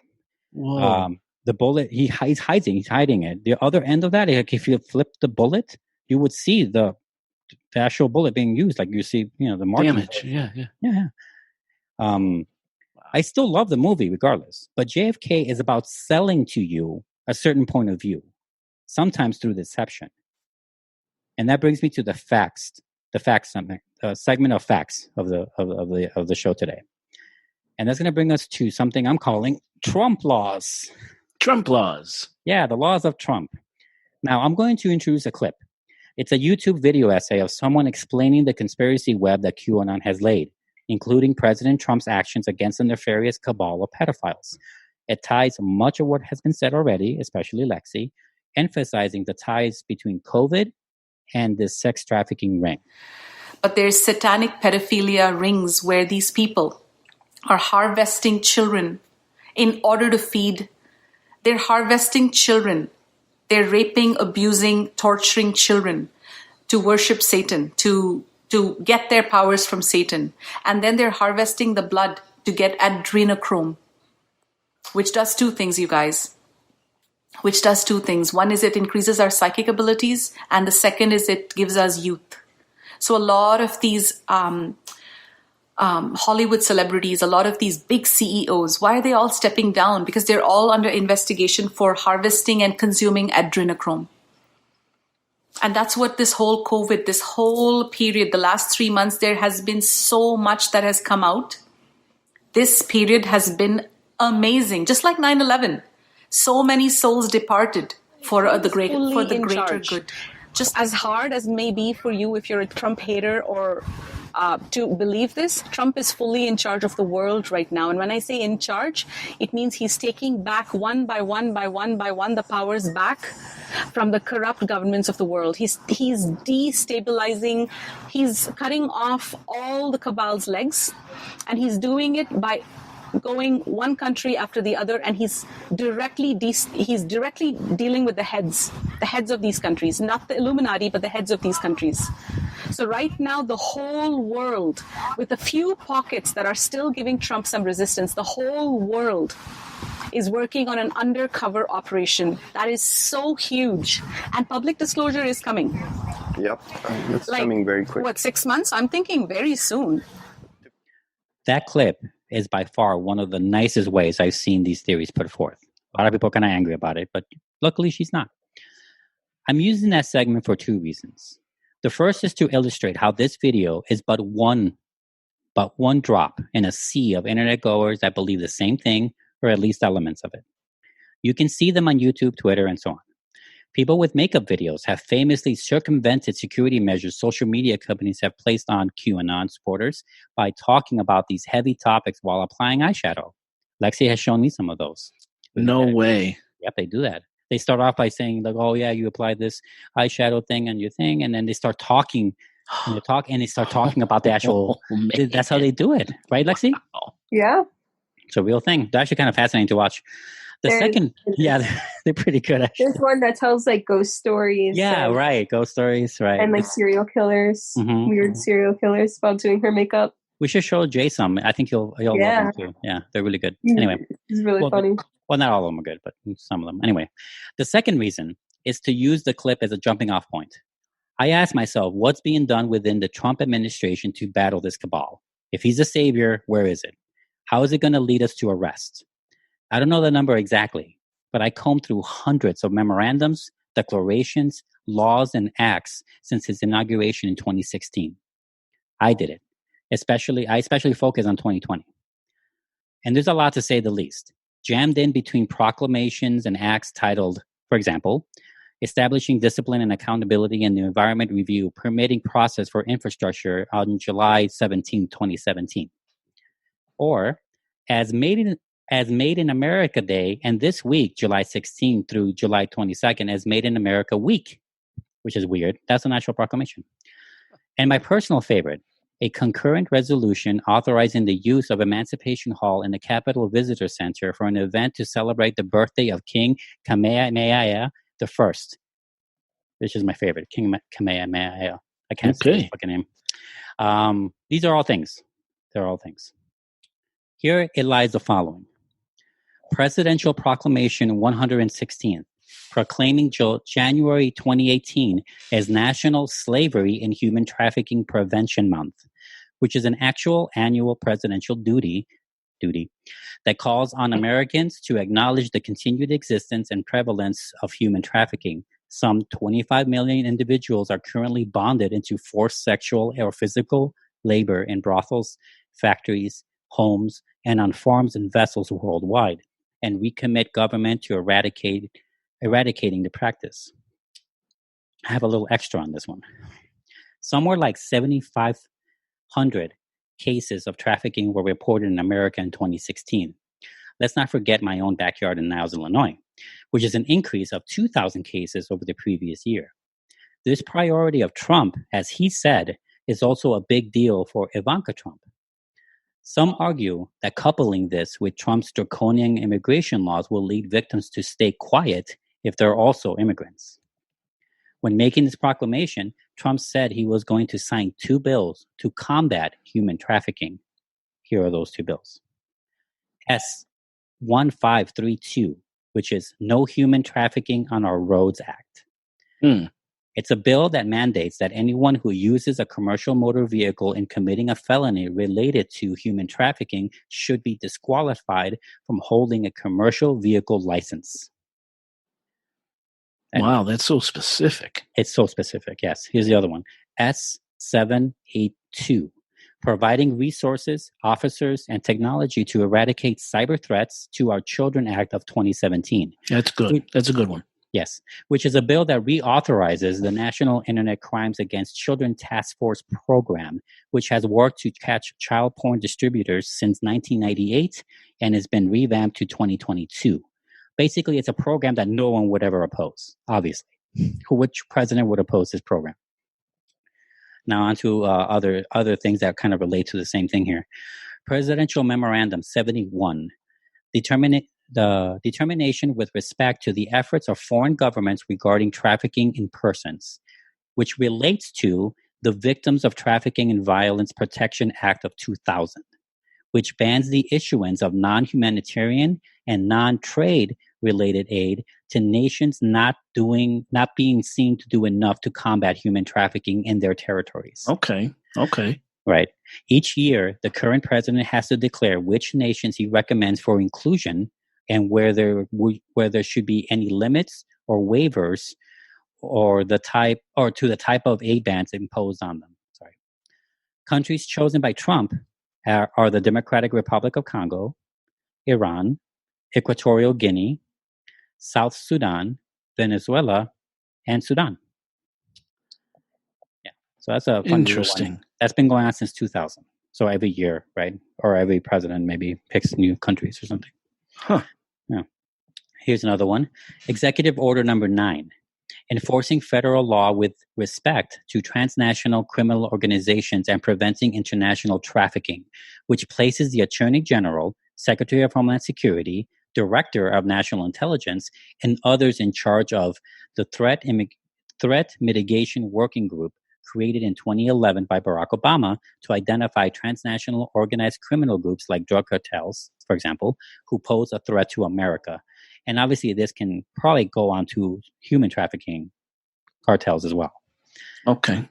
Lastly, in January 31st, 2020 of this year, there's executive order on combating human trafficking and online child exploitation in the United States, which says the following. And this is, I'm going to quote it directly from the website. By the authority vested in me as president by the United States and the laws of the United States of America, including the Trafficking Victims Protection Act 22, and then there's a whole number there, it is hereby ordered as follows. Section 1 Policy. Human trafficking is a form of modern slavery. Throughout the United States and around the world, human trafficking tears apart communities, fuels criminal activity, and threatens the national security of the United States. It is estimated that millions of individuals are trafficked around the world each year, including and within the United States. As the U.S. continues to lead the global fight against human trafficking, we must remain relentless in resolving to eradicate it in our cities, suburbs, rural communities, tribal lands, and our transportation networks. Human trafficking in the United States takes many forms and can involve exploitation of both adults and children for labor and sex. 21st century technology and proliferation of the internet and mobile devices have helped facilitate the crime of child sex trafficking and other forms of child exploitation. Consequently, the number of reports to the National Center for Missing and Exploited Children of online photos and videos of children being sexually abused is at record levels. And it goes on from there. It goes on to Section 2, which talks about the strengthening federal responsiveness for human trafficking. and so on and so forth. And that's the biggest one. And I say that's the biggest one only because it is an annual reaffirming of the same deal. You know, it's like they're telling us, like, hey, we know this is a problem. We know how big the problem is. And this is us saying in this declaration format that we're going to continue combating this thing. Okay. And Good. I say that in there because it's directly from the actual White House website, not his website, I should say. There's a difference. And that it is, is the most recent one. So, but now that's the Trump laws that I found. So nothing like super specific about like, you know, generating millions of money for some sort of thing. I don't see any of that. I see a lot of like essentially reaffirming of similar or older acts that were there before his inauguration in 2016. So I just want to reiterate that. So far he's not using his political power yet. If people believe he's going to do that, I mean, I don't know what he's waiting for. Is my point. So I see. Right. He's doing stuff but he's reaffirming, like I said, stuff that wasn't passed already. He's not doing anything different than the presidents before him have done. Correctly. I've been correct. I mean, he talks about it more on Twitter and on news stuff and in general because people are talking about it, but it doesn't mean it's been made into law or even a declaration that I found so far. Okay. So I'm saying that just to say that, but these are real things. So real things are happening. I'm also going to give 2 examples of real investigations that led to arrests regarding pedophilia rings. This is specific to rings, mind you. One is from home and one is from abroad. The following is a press release from the Chester County District Attorney's Office in Pennsylvania by one Deborah Ryan. A 14-year-old's message. I don't want to be here anymore. Assisted in an investigation that uncovered an East Whiteland Township human sex trafficking organization that entrapped child and adult victims in Malvern, PA. East Whiteland Township Police, along with Chester County detectives and Homeland Security investigations, rescued the 14-year-old victim at a Wawa parking lot in Malvern on May 30th, 2020, after she was held against her will for weeks at various locations in the area. Investigators subsequently learned that she and an 18-year-old were both victims in human sex trafficking organization run by 3 men, as well as other unidentified and unnamed individuals.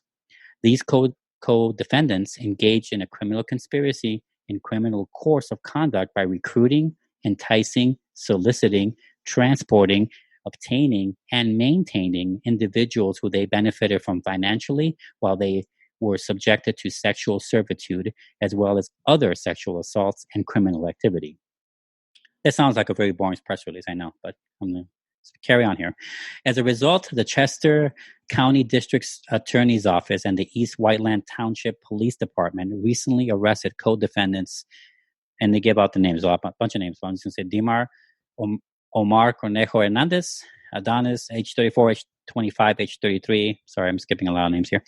For the charges of a corrupt organization that engaged in a pattern of racketeering activity that included trafficking in minors, involuntary servitude, criminal conspiracy, kidnapping, rape, involuntary deviant sexual intercourse, promoting prostitution, and related offenses at various locations in East Whiteland Township, Chester County, between February 2020 and May 2020.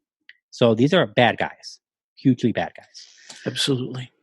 5 other individuals who paid to have sex with the minor child and or adult victim were also arrested around shortly a time after, and that includes a bunch of other names that are even farther.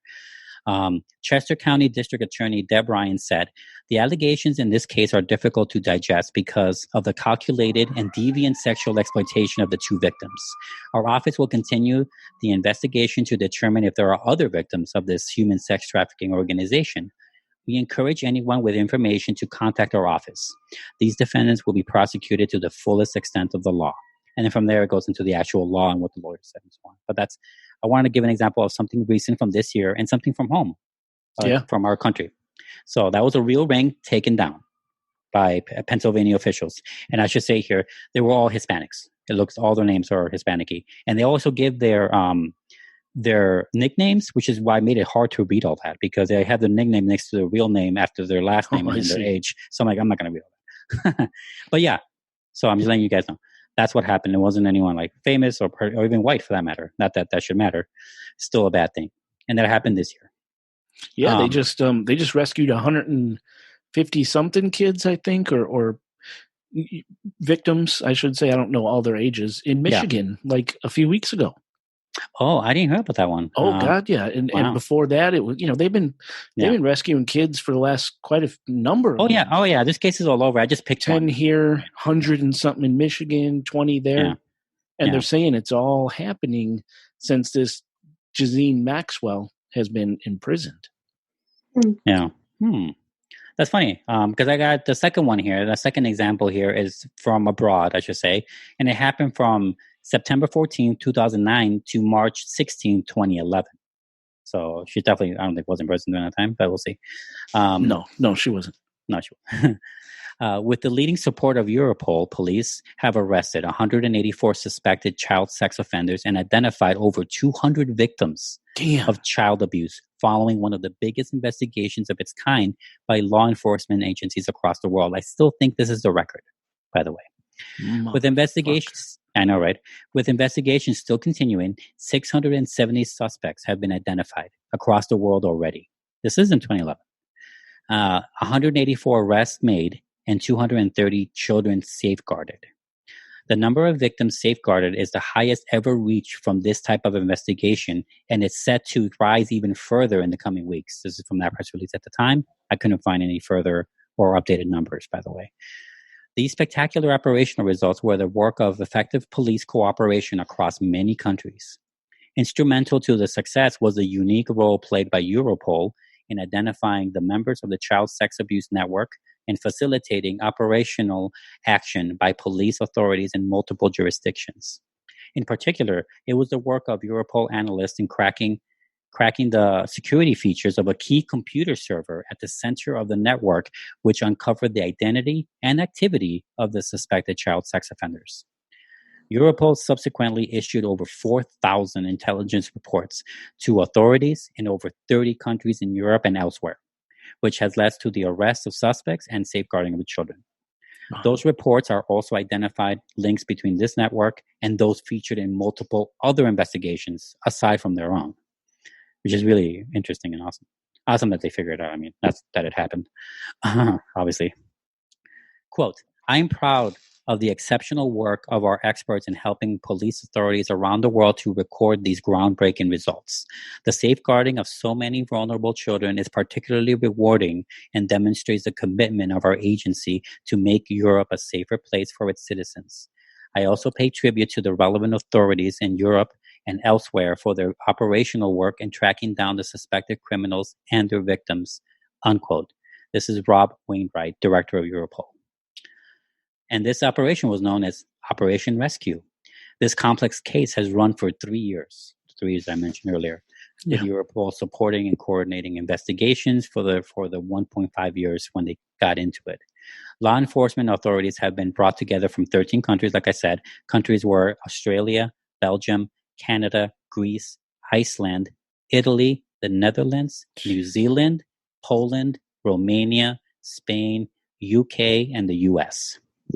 Jeez. Some other countries, although not listed, still have investigations ongoing in which suspects have been identified. The suspected child sex offenders were members of an online forum, boylover.net, that promoted sexual relationships between adults and young boys. The website operated from a server based in the Netherlands, and at its height, boasted up to 70,000 members worldwide. Oh my God. Yeah. That's another story worldwide, the biggest case that I could find. That is what people are saying or admitting to, all conspiracies set aside. These are facts, right? Right. So I want to put some real stuff in here to show that nothing is not being done. Nothing's like these things don't exist. And I definitely don't want to come out and saying that child rings and all this stuff doesn't exist or doesn't happen. Because it does. 100% it does. Yeah. Did you hear what Ashton Kutcher's doing? No, what's going on with him? Oh, him and Demi Moore founded a company called Thorn, THORN, and it builds technology to help defend children from sexual abuse, online and otherwise. Right, like And apps and stuff, you mean? He Like- does. Yeah, I don't know what the technology is exactly. Okay. And I don't know if they ever describe what the technology is exactly, because that once people know, they could circumvent it, right? Yeah. So, but yeah, he's hugely active into stopping all this stuff. Yeah. And he's not just Goofy Kelso from 70s Show. Right. He's testified in front of the Senate Foreign Relations Committee, Capitol Hill. He's in it, and he's helping stop these rings and these pedophiles. And That's good. oh, it's wonderful. It's wonderful. It's hard to combat, especially when you're coming off as a citizen and not someone as an authority. Like if you're not a police officer or a detective or some sort of like a professional in anything child or children or criminal activities, how can you participate or help out? And this looks like a good way to do it. Yeah, it's amazing. That's great. A lot of people don't know that. I didn't know that. That's great. Thank you, Jay. I have one more thing here. I have something a little closer to home. And as far as true stuff about this human trafficking stuff. According to the local FBI field office, in January of 2020, on any given day in the Chicago area, there are 16 to 24,000 women and children and girls, that are sex trafficked. Holy shit. Yep. The FBI says the Super Bowl can often cause a spike in human trafficking. What? Mm-hmm. It is believed that around large sporting events, more victims are trafficked. In Niles, Illinois, a suburb of Chicago where I work, has had a few arrests in recent years, particularly in 2013, where it had like five like houses that were full of, this stuff going on. And since then, concerning sexual abuse and sex trafficking, all of it concerning that. And it's, that's something I want to put a face to where we live, so in Chicago and stuff. So that's what I read from there. I don't know if that's been, they said that in January. It seems legit to me. I didn't fact check them, I guess, but the FBI field office website. But yeah, right. No, I'm sure it's a legit source. Right. There are millions of people here. So yeah, I'm not surprised, I guess, especially with our violence and stuff. So these stats and facts and laws serve up what's really brilliant about the QAnon movement and others who think similarly about the pedophilia and human trafficking, that it is a successful marketing technique.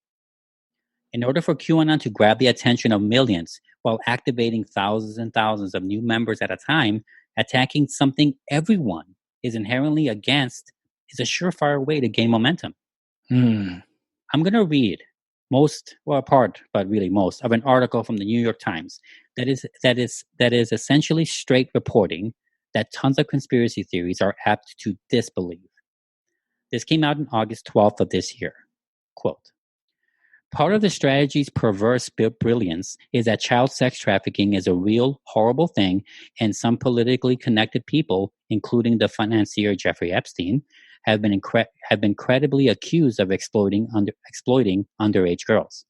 And speaking out against child exploitation, no matter your politics, it's far from an objectionable stance.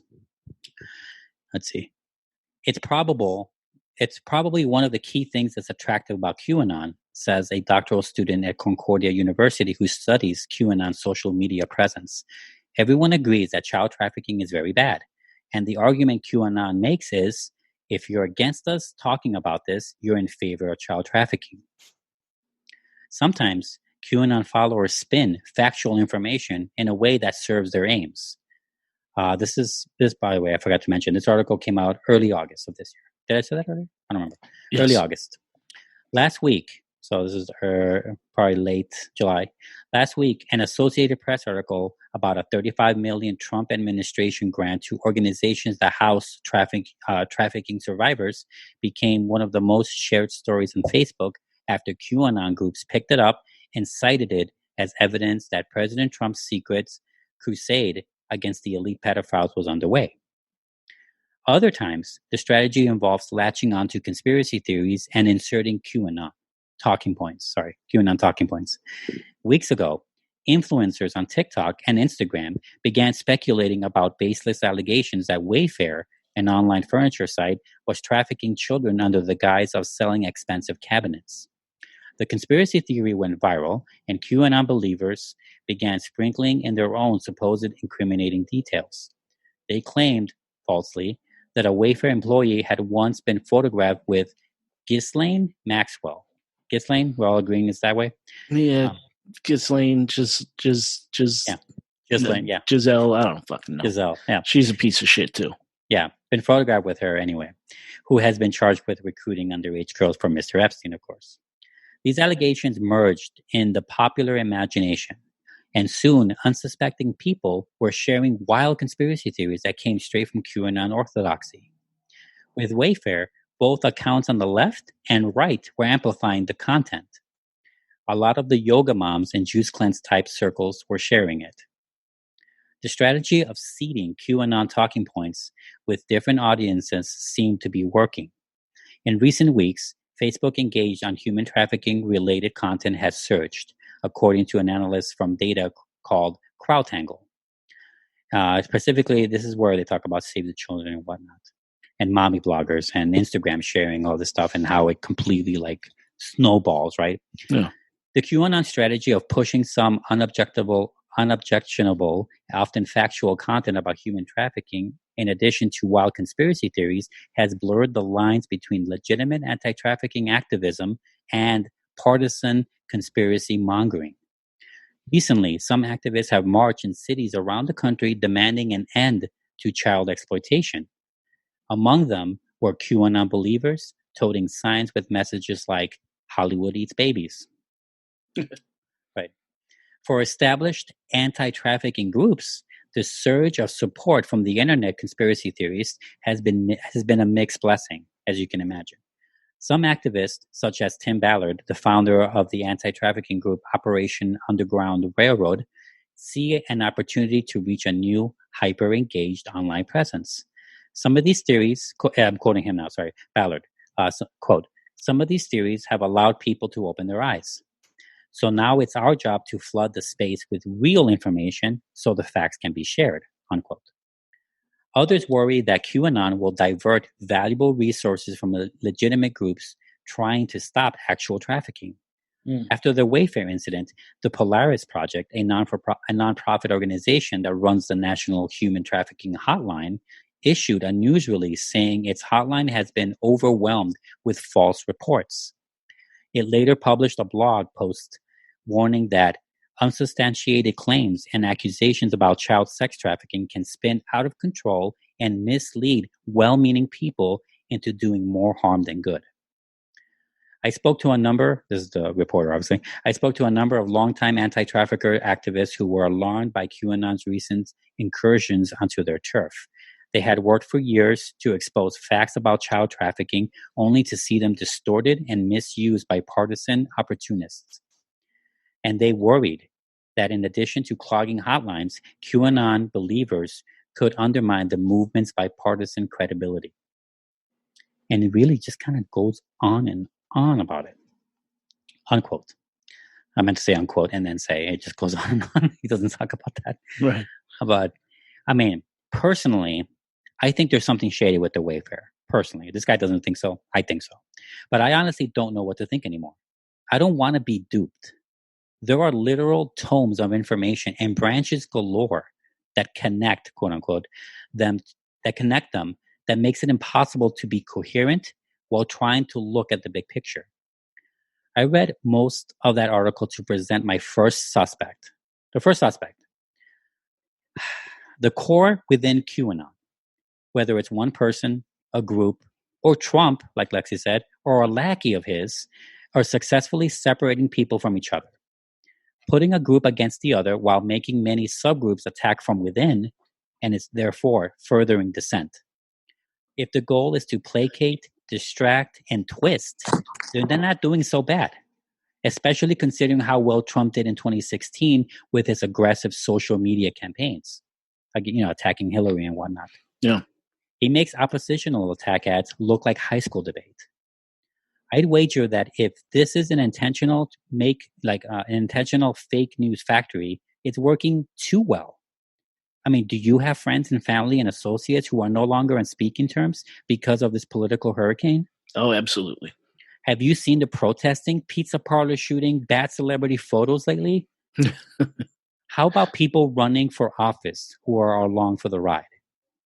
One of the dozens of QAnon-affiliated candidates, for example, is Marjorie Taylor Greene, who won a primary runoff in August for a House seat in Georgia, drawing a good job tweet from Trump. Legit. Now, I mean, that's one suspect, right?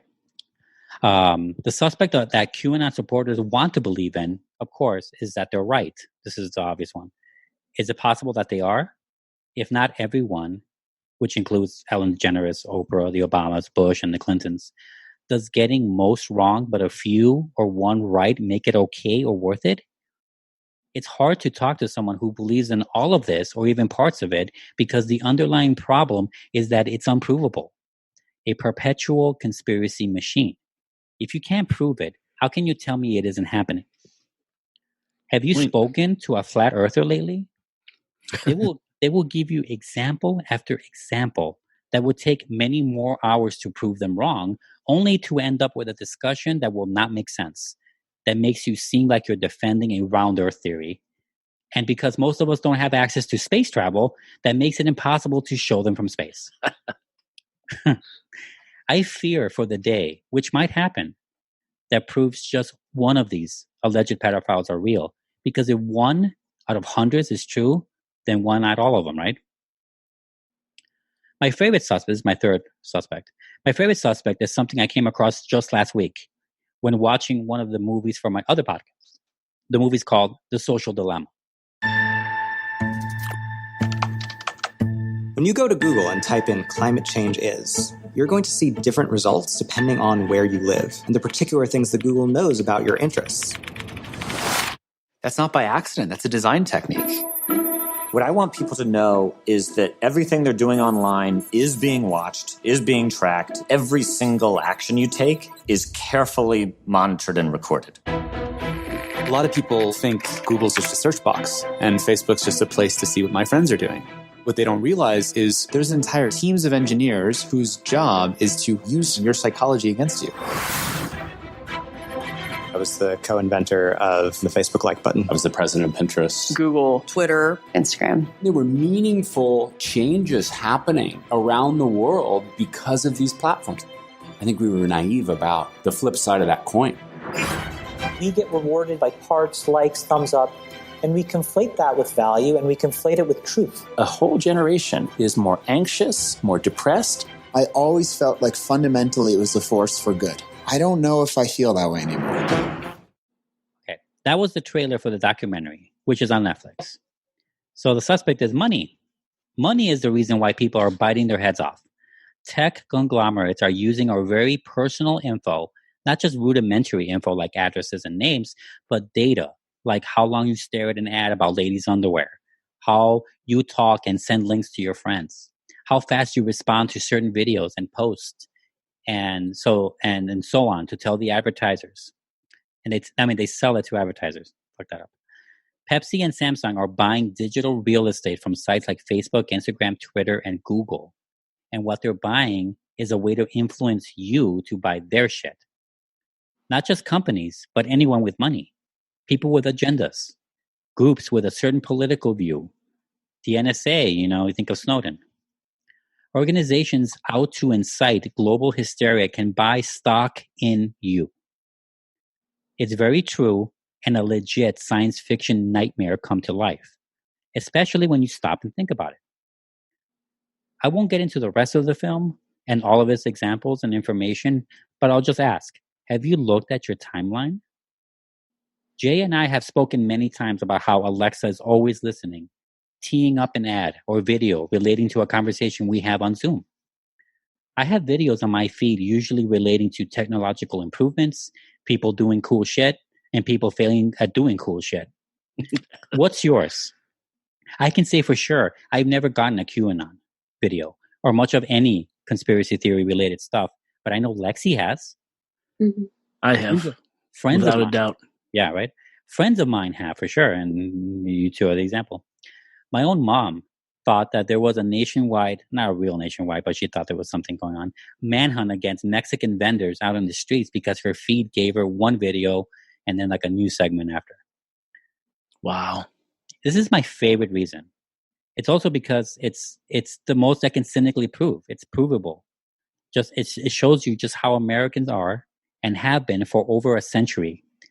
The idealism and hope that large sums of money are on their way to you, and that everything must be moving. You need that dopamine fix, right? You need to constantly be on your phone. Oh yeah.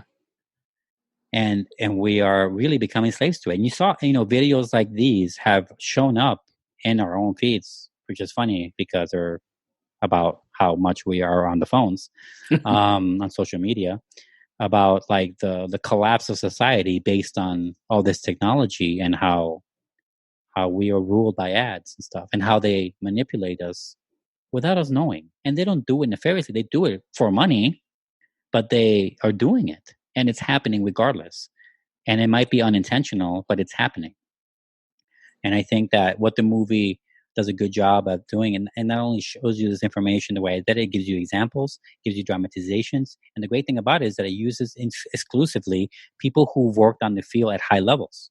Oh yeah, from people who work for Google, people who work for YouTube, Facebook, right, Twitter, right, all of them. And they talk about how this is all true, how they themselves designed it, how they were in meetings that did this. It's really interesting, and how it's affecting children in separate different ways than the adults that are living with this right now, and how, all this stuff, I like at one point in the film, someone said, the misconception is that they're selling your data, that your data is what's being sold or because traded. It's free for us. Facebook is free. Google is free. Yeah, but he said it's not. Yeah. He's like, the misconception is it's your data. He said it's not. He said what's being sold is your psyche. And that, like, it sent chills down my spine. Yeah. Because what you see in your feed affects how you think, how you behave, attitude, relations with other people. It's psyche control. Yeah. Is what the commodity is there. Yeah, and I'm not even saying, and they're obviously wrong, right? A feed tailor-made for me based on my previous scrolling, right, doesn't define me. It defines parts of me, probably, for sure, but it really doesn't define me. But they think it is, and they're going to be further pushing that. And at what point do you think the feed is reflecting you, or you're reflecting the feed? Like it's, and then it becomes really blurred. And this political upheaval, which is really wrapped in the conspiracy theories. I mean, we're not a political show. I know I've danced really to the edge on this episode, whether or not how political we're going to get. Yeah. But it is affecting all these things. And this effect that's going on around the world, not just the United States. We think it's only us a lot of times, and we do hold most of the blame, but it's not just us. It's around the world. And what's happening here, it's like a clear sign of it feels like magic. It doesn't feel reality. And because of that, and because there's just tiny little fragments, tiny videos, tiny little scrolls, we think it's nothing, right? Like the movie says too. And we think it can be shoved away, or it can be ignored, or it can be shrugged off, but it's not. It shouldn't be. And I really do think that this whole QAnon forest fire the size of Antarctica, it's just like, it shows you how influential they're really being, either on purpose or not. And it's really affecting how people are watching, seeing the world. No one's going to believe anything. If people are saying that they can assassinate political figures and then have clones to replace them, and you actually believe that? How can you believe anything you're seeing is actually true ever? Right. And it really goes in a circle. And this is why it's my favorite suspect, is that it's like, and it's, and it fits perfectly with America, like the whole idea of just make money, never stop making money. If you have $1 trillion, not enough, keep making money, right? Like, keep going, right? It's perfect that we all go downhill because of someone else making money that we can't even figure out how.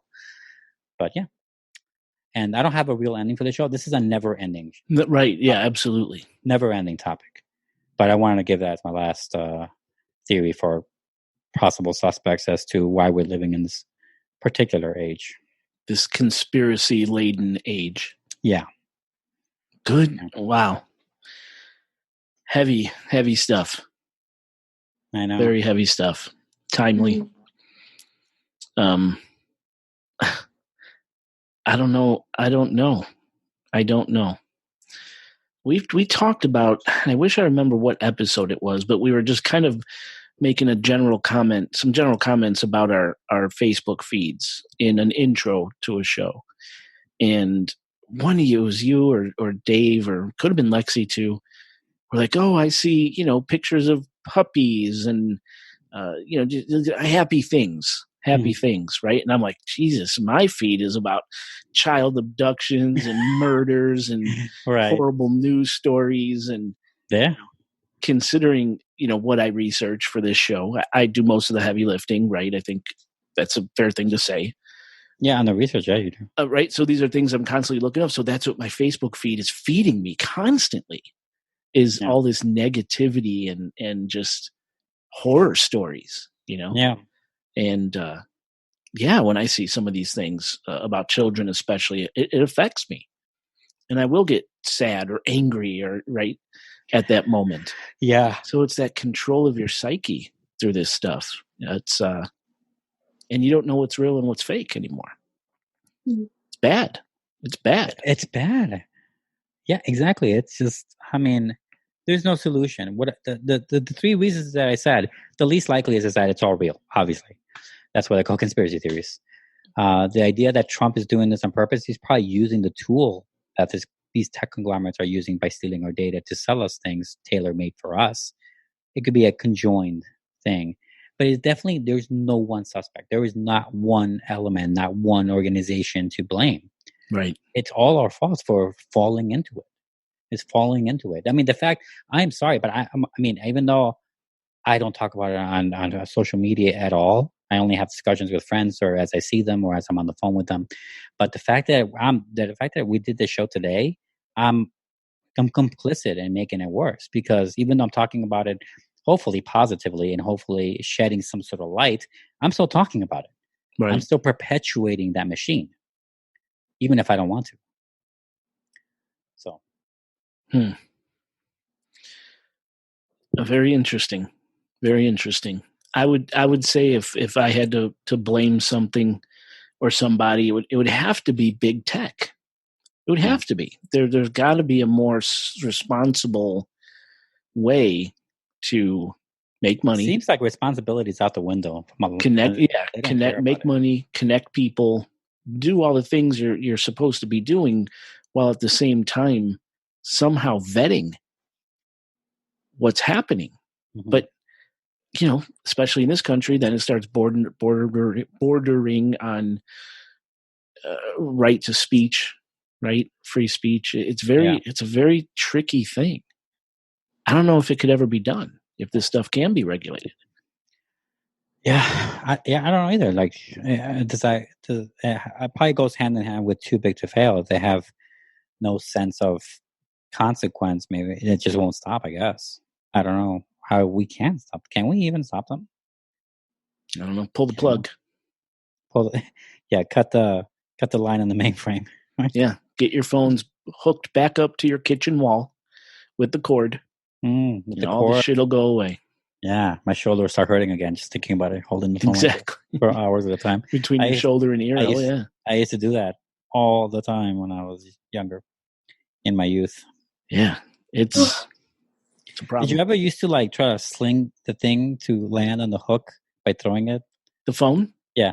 No. I used to do that.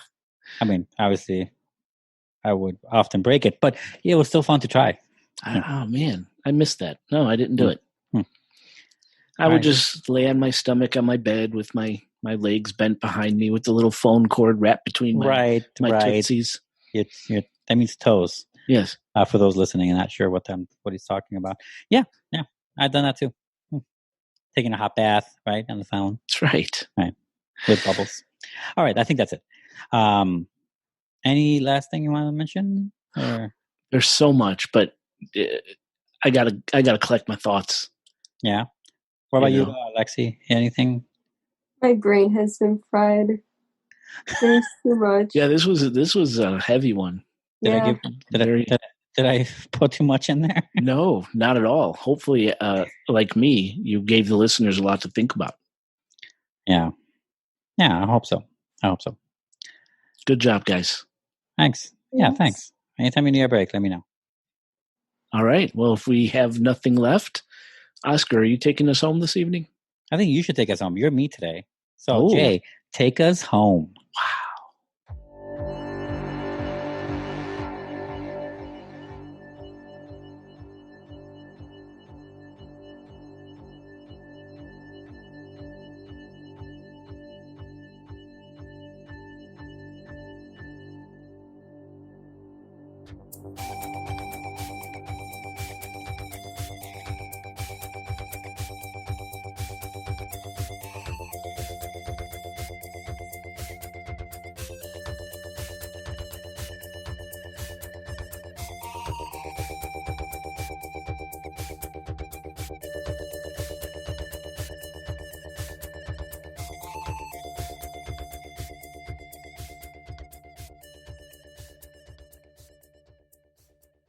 I even but I didn't add it in. There's this whole area I was going to put in about disproving photographs that people think are true.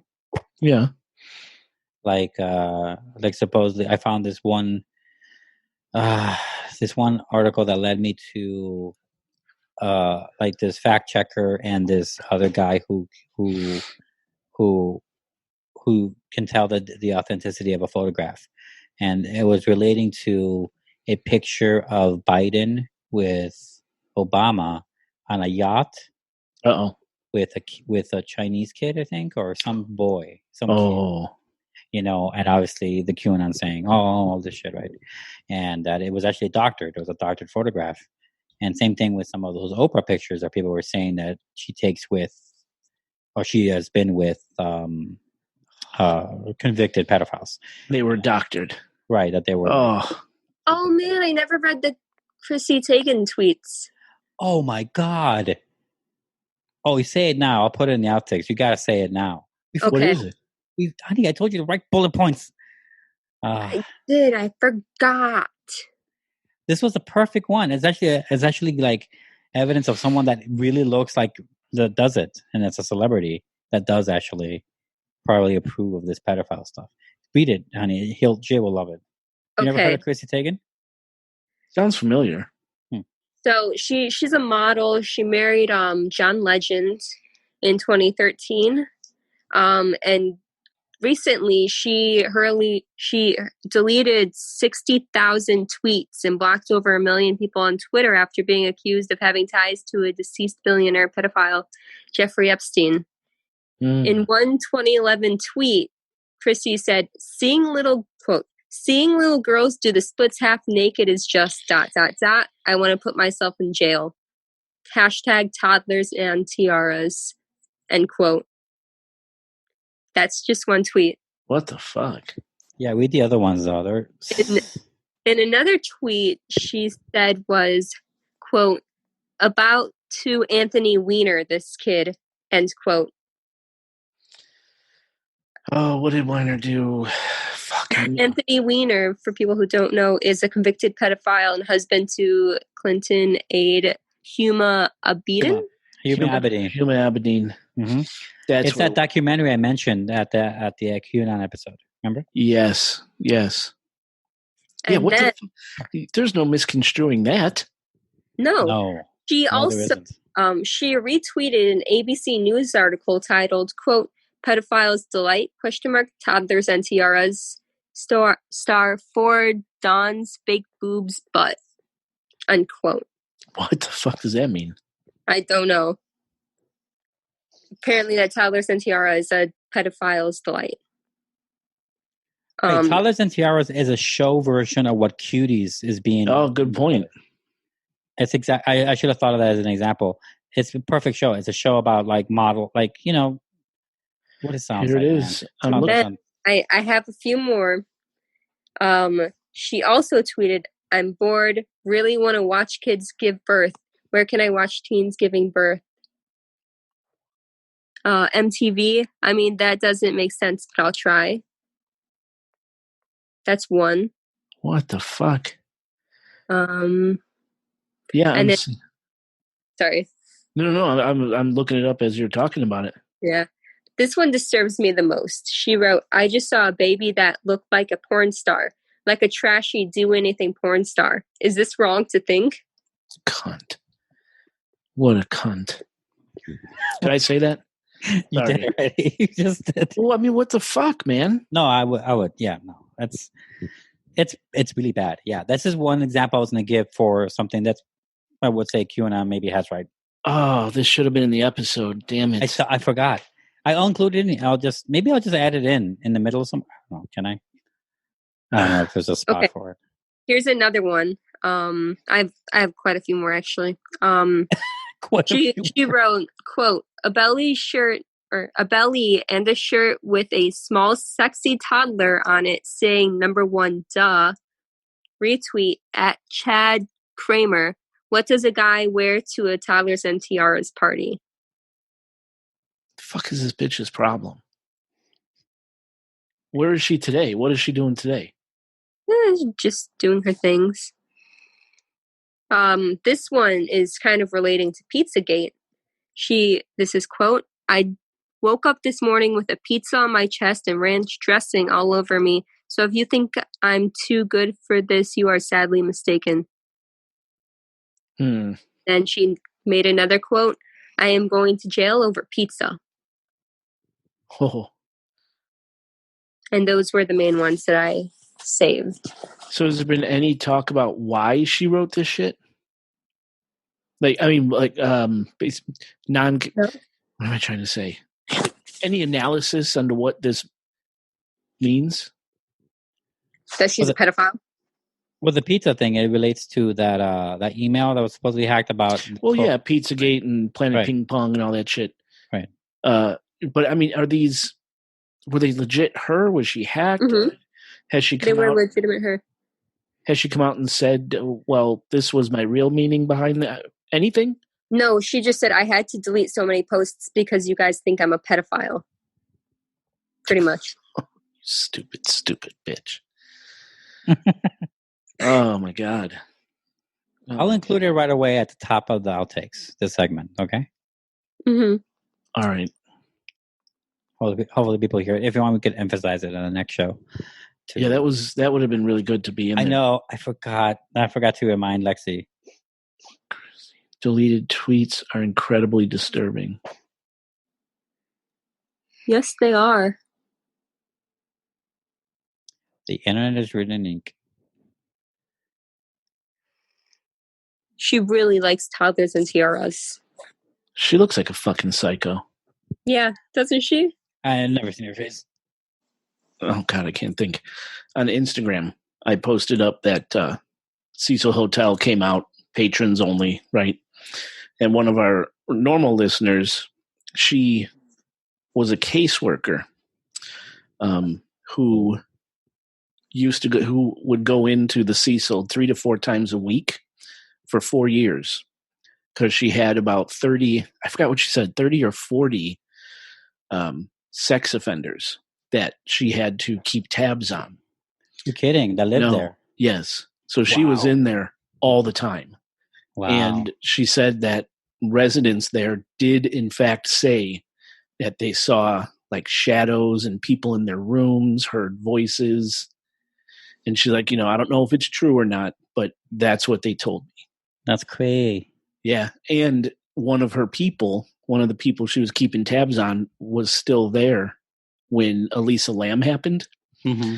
And she remembers the guy telling her about how the water tastes bad in the hotel. Oh, could you fucking believe it? Oh my God. Every Hollywood set that a car happens to be driving through, right, glass at the same time. Those poor bastards. Yeah. But think those aren't just hand gestures. That's energy work. Is that what it is? You think? Yeah. That weird shit she's doing with her hands? Yeah. Not saying it's good energy work, but... Well, she's trying to like will it away? Get rid of it? No, I think she was already compelled by then. I think she was manifesting it. Like working for it. Type of thing. The elevator wasn't closing either. No, that's another weird part. Because you go in an elevator, 10, 15 seconds, the thing is closing, Yeah. every at time. best. At best, right. I mean, at worst, or whatever the term might be. That's really, so, oh man, I didn't think of that. She's doing energy work. I guess we're going to have to do part 2. I That know, was creepy. right? Yeah. I think the creepiest part is when she's doing those weird hand gestures. It just looks so unnatural. It's very spooky. Oh yeah, she was like compelled or possessed or something. Whoa. You might be right, Oscar. Part 2. Yeah. Or like on the next bonus, we'll start with this maybe, or we can mention the main show. I don't know. I don't see how on the main show, but yeah, maybe we can. I don't know. And yeah, before the next bonus, maybe just like a little segment instead, or something at the top. Yeah, you could do that if you want. I mean, 'cause that's 2 things. You have the person, the caseworker, and we have Lexi's input. That's already worth touching back on. Yeah, and the woman said she's been listening forever to the show. So she's like, oh yeah, she left us a voicemail way back. Nice. So she's like, yeah, I'll talk for you or with you guys.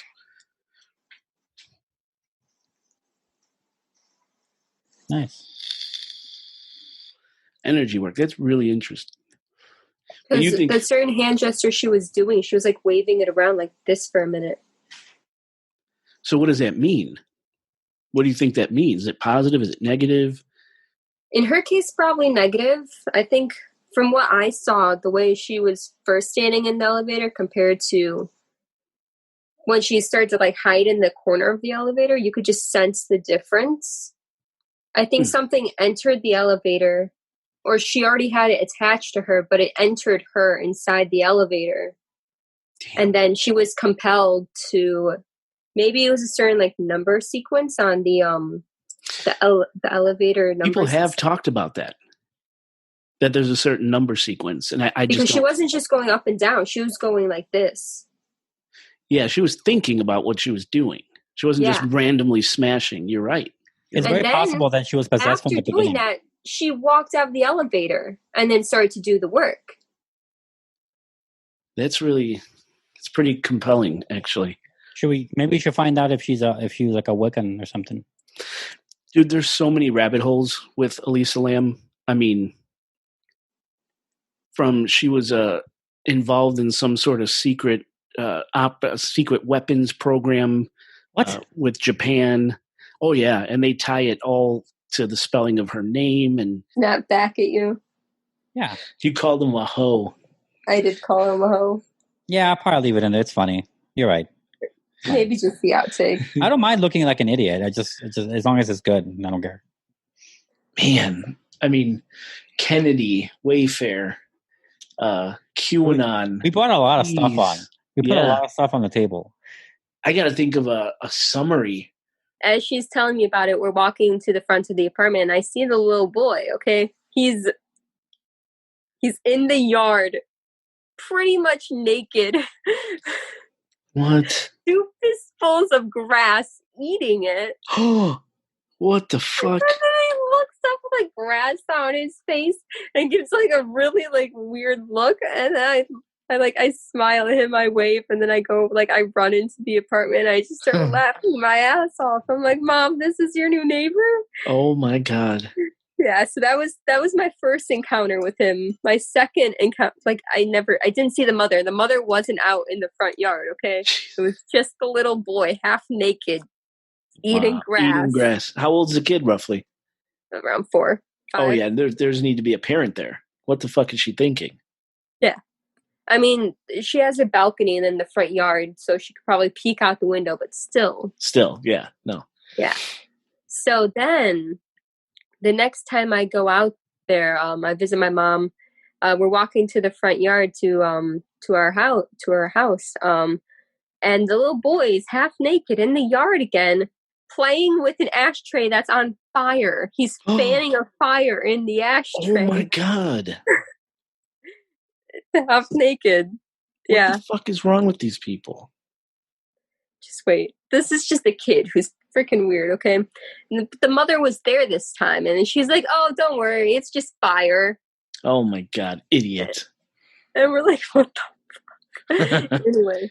Anyway, so like, so my mom tells me that she's always yelling at the kids and stuff. She hears them fighting all night, or she hears her fighting all night. Apparently she, I think she left her husband or something. They talked about that a little bit. They got a divorce or whatever. Something like that. So then my mom's just talking a little bit with her, but the language barrier is kind of strong. So she doesn't fully understand. Yeah. So then my mom loses my cat. Okay? Oh no. She loses my cat. My cat's out in the yard somewhere, and then she sees this is at nighttime, okay? She sees the little boy out at night, half naked, just wandering around. He's always in the yard, half naked. What the fuck? Yeah. So he helps my mom find the cat. He's yelling Nina, the cat's name. So then we bring the cat, she brings the cat back inside. Then very next morning, he's at the door every single morning since, asking to pet the cat. Oh. And my mom thinks something like really weird and shady is going on because the kid's never like being paid attention to, and every time he is, all she hears is like screaming and stuff. Yeah. Like late at night. And then my mom started to tell me that every single package that would be delivered to our house would be like torn open and then left at her front door. And then the other neighbors talked about it too, that everyone's packages were torn open and then left at their front door. Like nothing was taken though. And pretty much the mother every single day would wait out in the hallway for packages. I learned this after the fact of what I'm about to tell you, but because she didn't really think much of it, maybe that she was like expecting something important, you know? So my mom didn't think much of it until about like 4 or 5 police cars and federal marshals with big heavy guns were in the front yard. Arresting the mother, taking the child out of the baby and the other child out of her arm. What? Arresting her. They took her away, and the kids were just in the front yard with the police. So my mom went down to talk to the little boy and stuff and comfort them. Yeah. Because they just got taken away from their mom probably forever. Yeah. It turns out that she kidnapped those 2 children from the husband. Oh no. Fled state. And there was more to it. I can't fully remember all of it and stuff, but yeah, so she kidnapped them, fled state, and they were looking for her for a few months. Wow. Yeah. And what were you guys saying about phones and terrorism?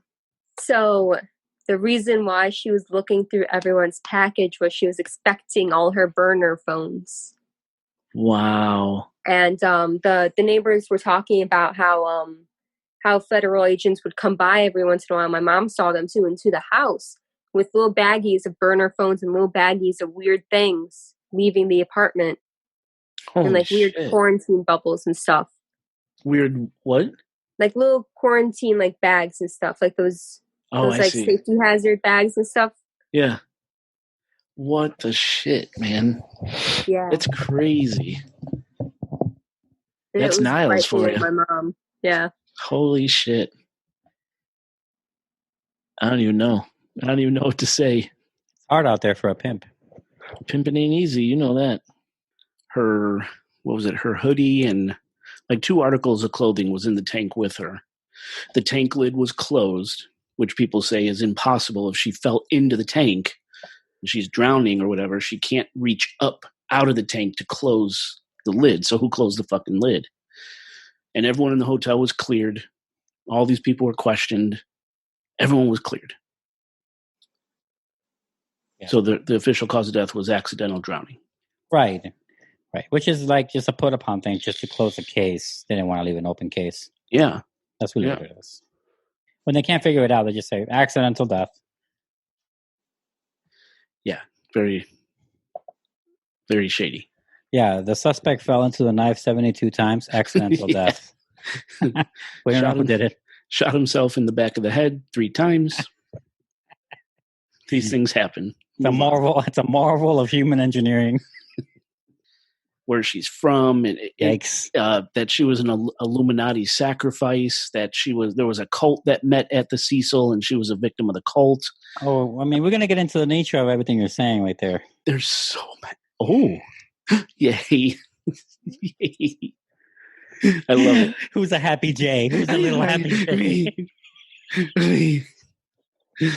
Who's a good Jay? But yeah, there's a lot there. I touched on like the most popular stuff. That shit goes deep. I mean, that's what she said. Yeah, that was a very bizarre video. Ad tested, conspiracy approved. Ad as an AD or Yeah. ADD? Okay. Ad tested, conspiracy approved. Yeah. Okay. I'm right. It's really a perfect title because it's specific but also very vague, and it's catchy, and it's from a Kick cereal commercial about for children, and we're going to talk a lot about children here. So right, kid tested, mother approved. Exactly. Ad tested, conspiracy approved. I like that. Yeah. Got it. And this is 120. 23 was Google, so this is 124. I love it. That is a cool title. That's a fun title. Thank you. I really paused when I saw, what was it, The Cecil Wears Prada? Oh, yeah? Yeah, I was like, man, dude, do I do it? I was really torn. I was very torn. Because he was all satanic. I liked it. And stuff, and yes. It's funny. Yeah. This unassuming hotel wears Prada,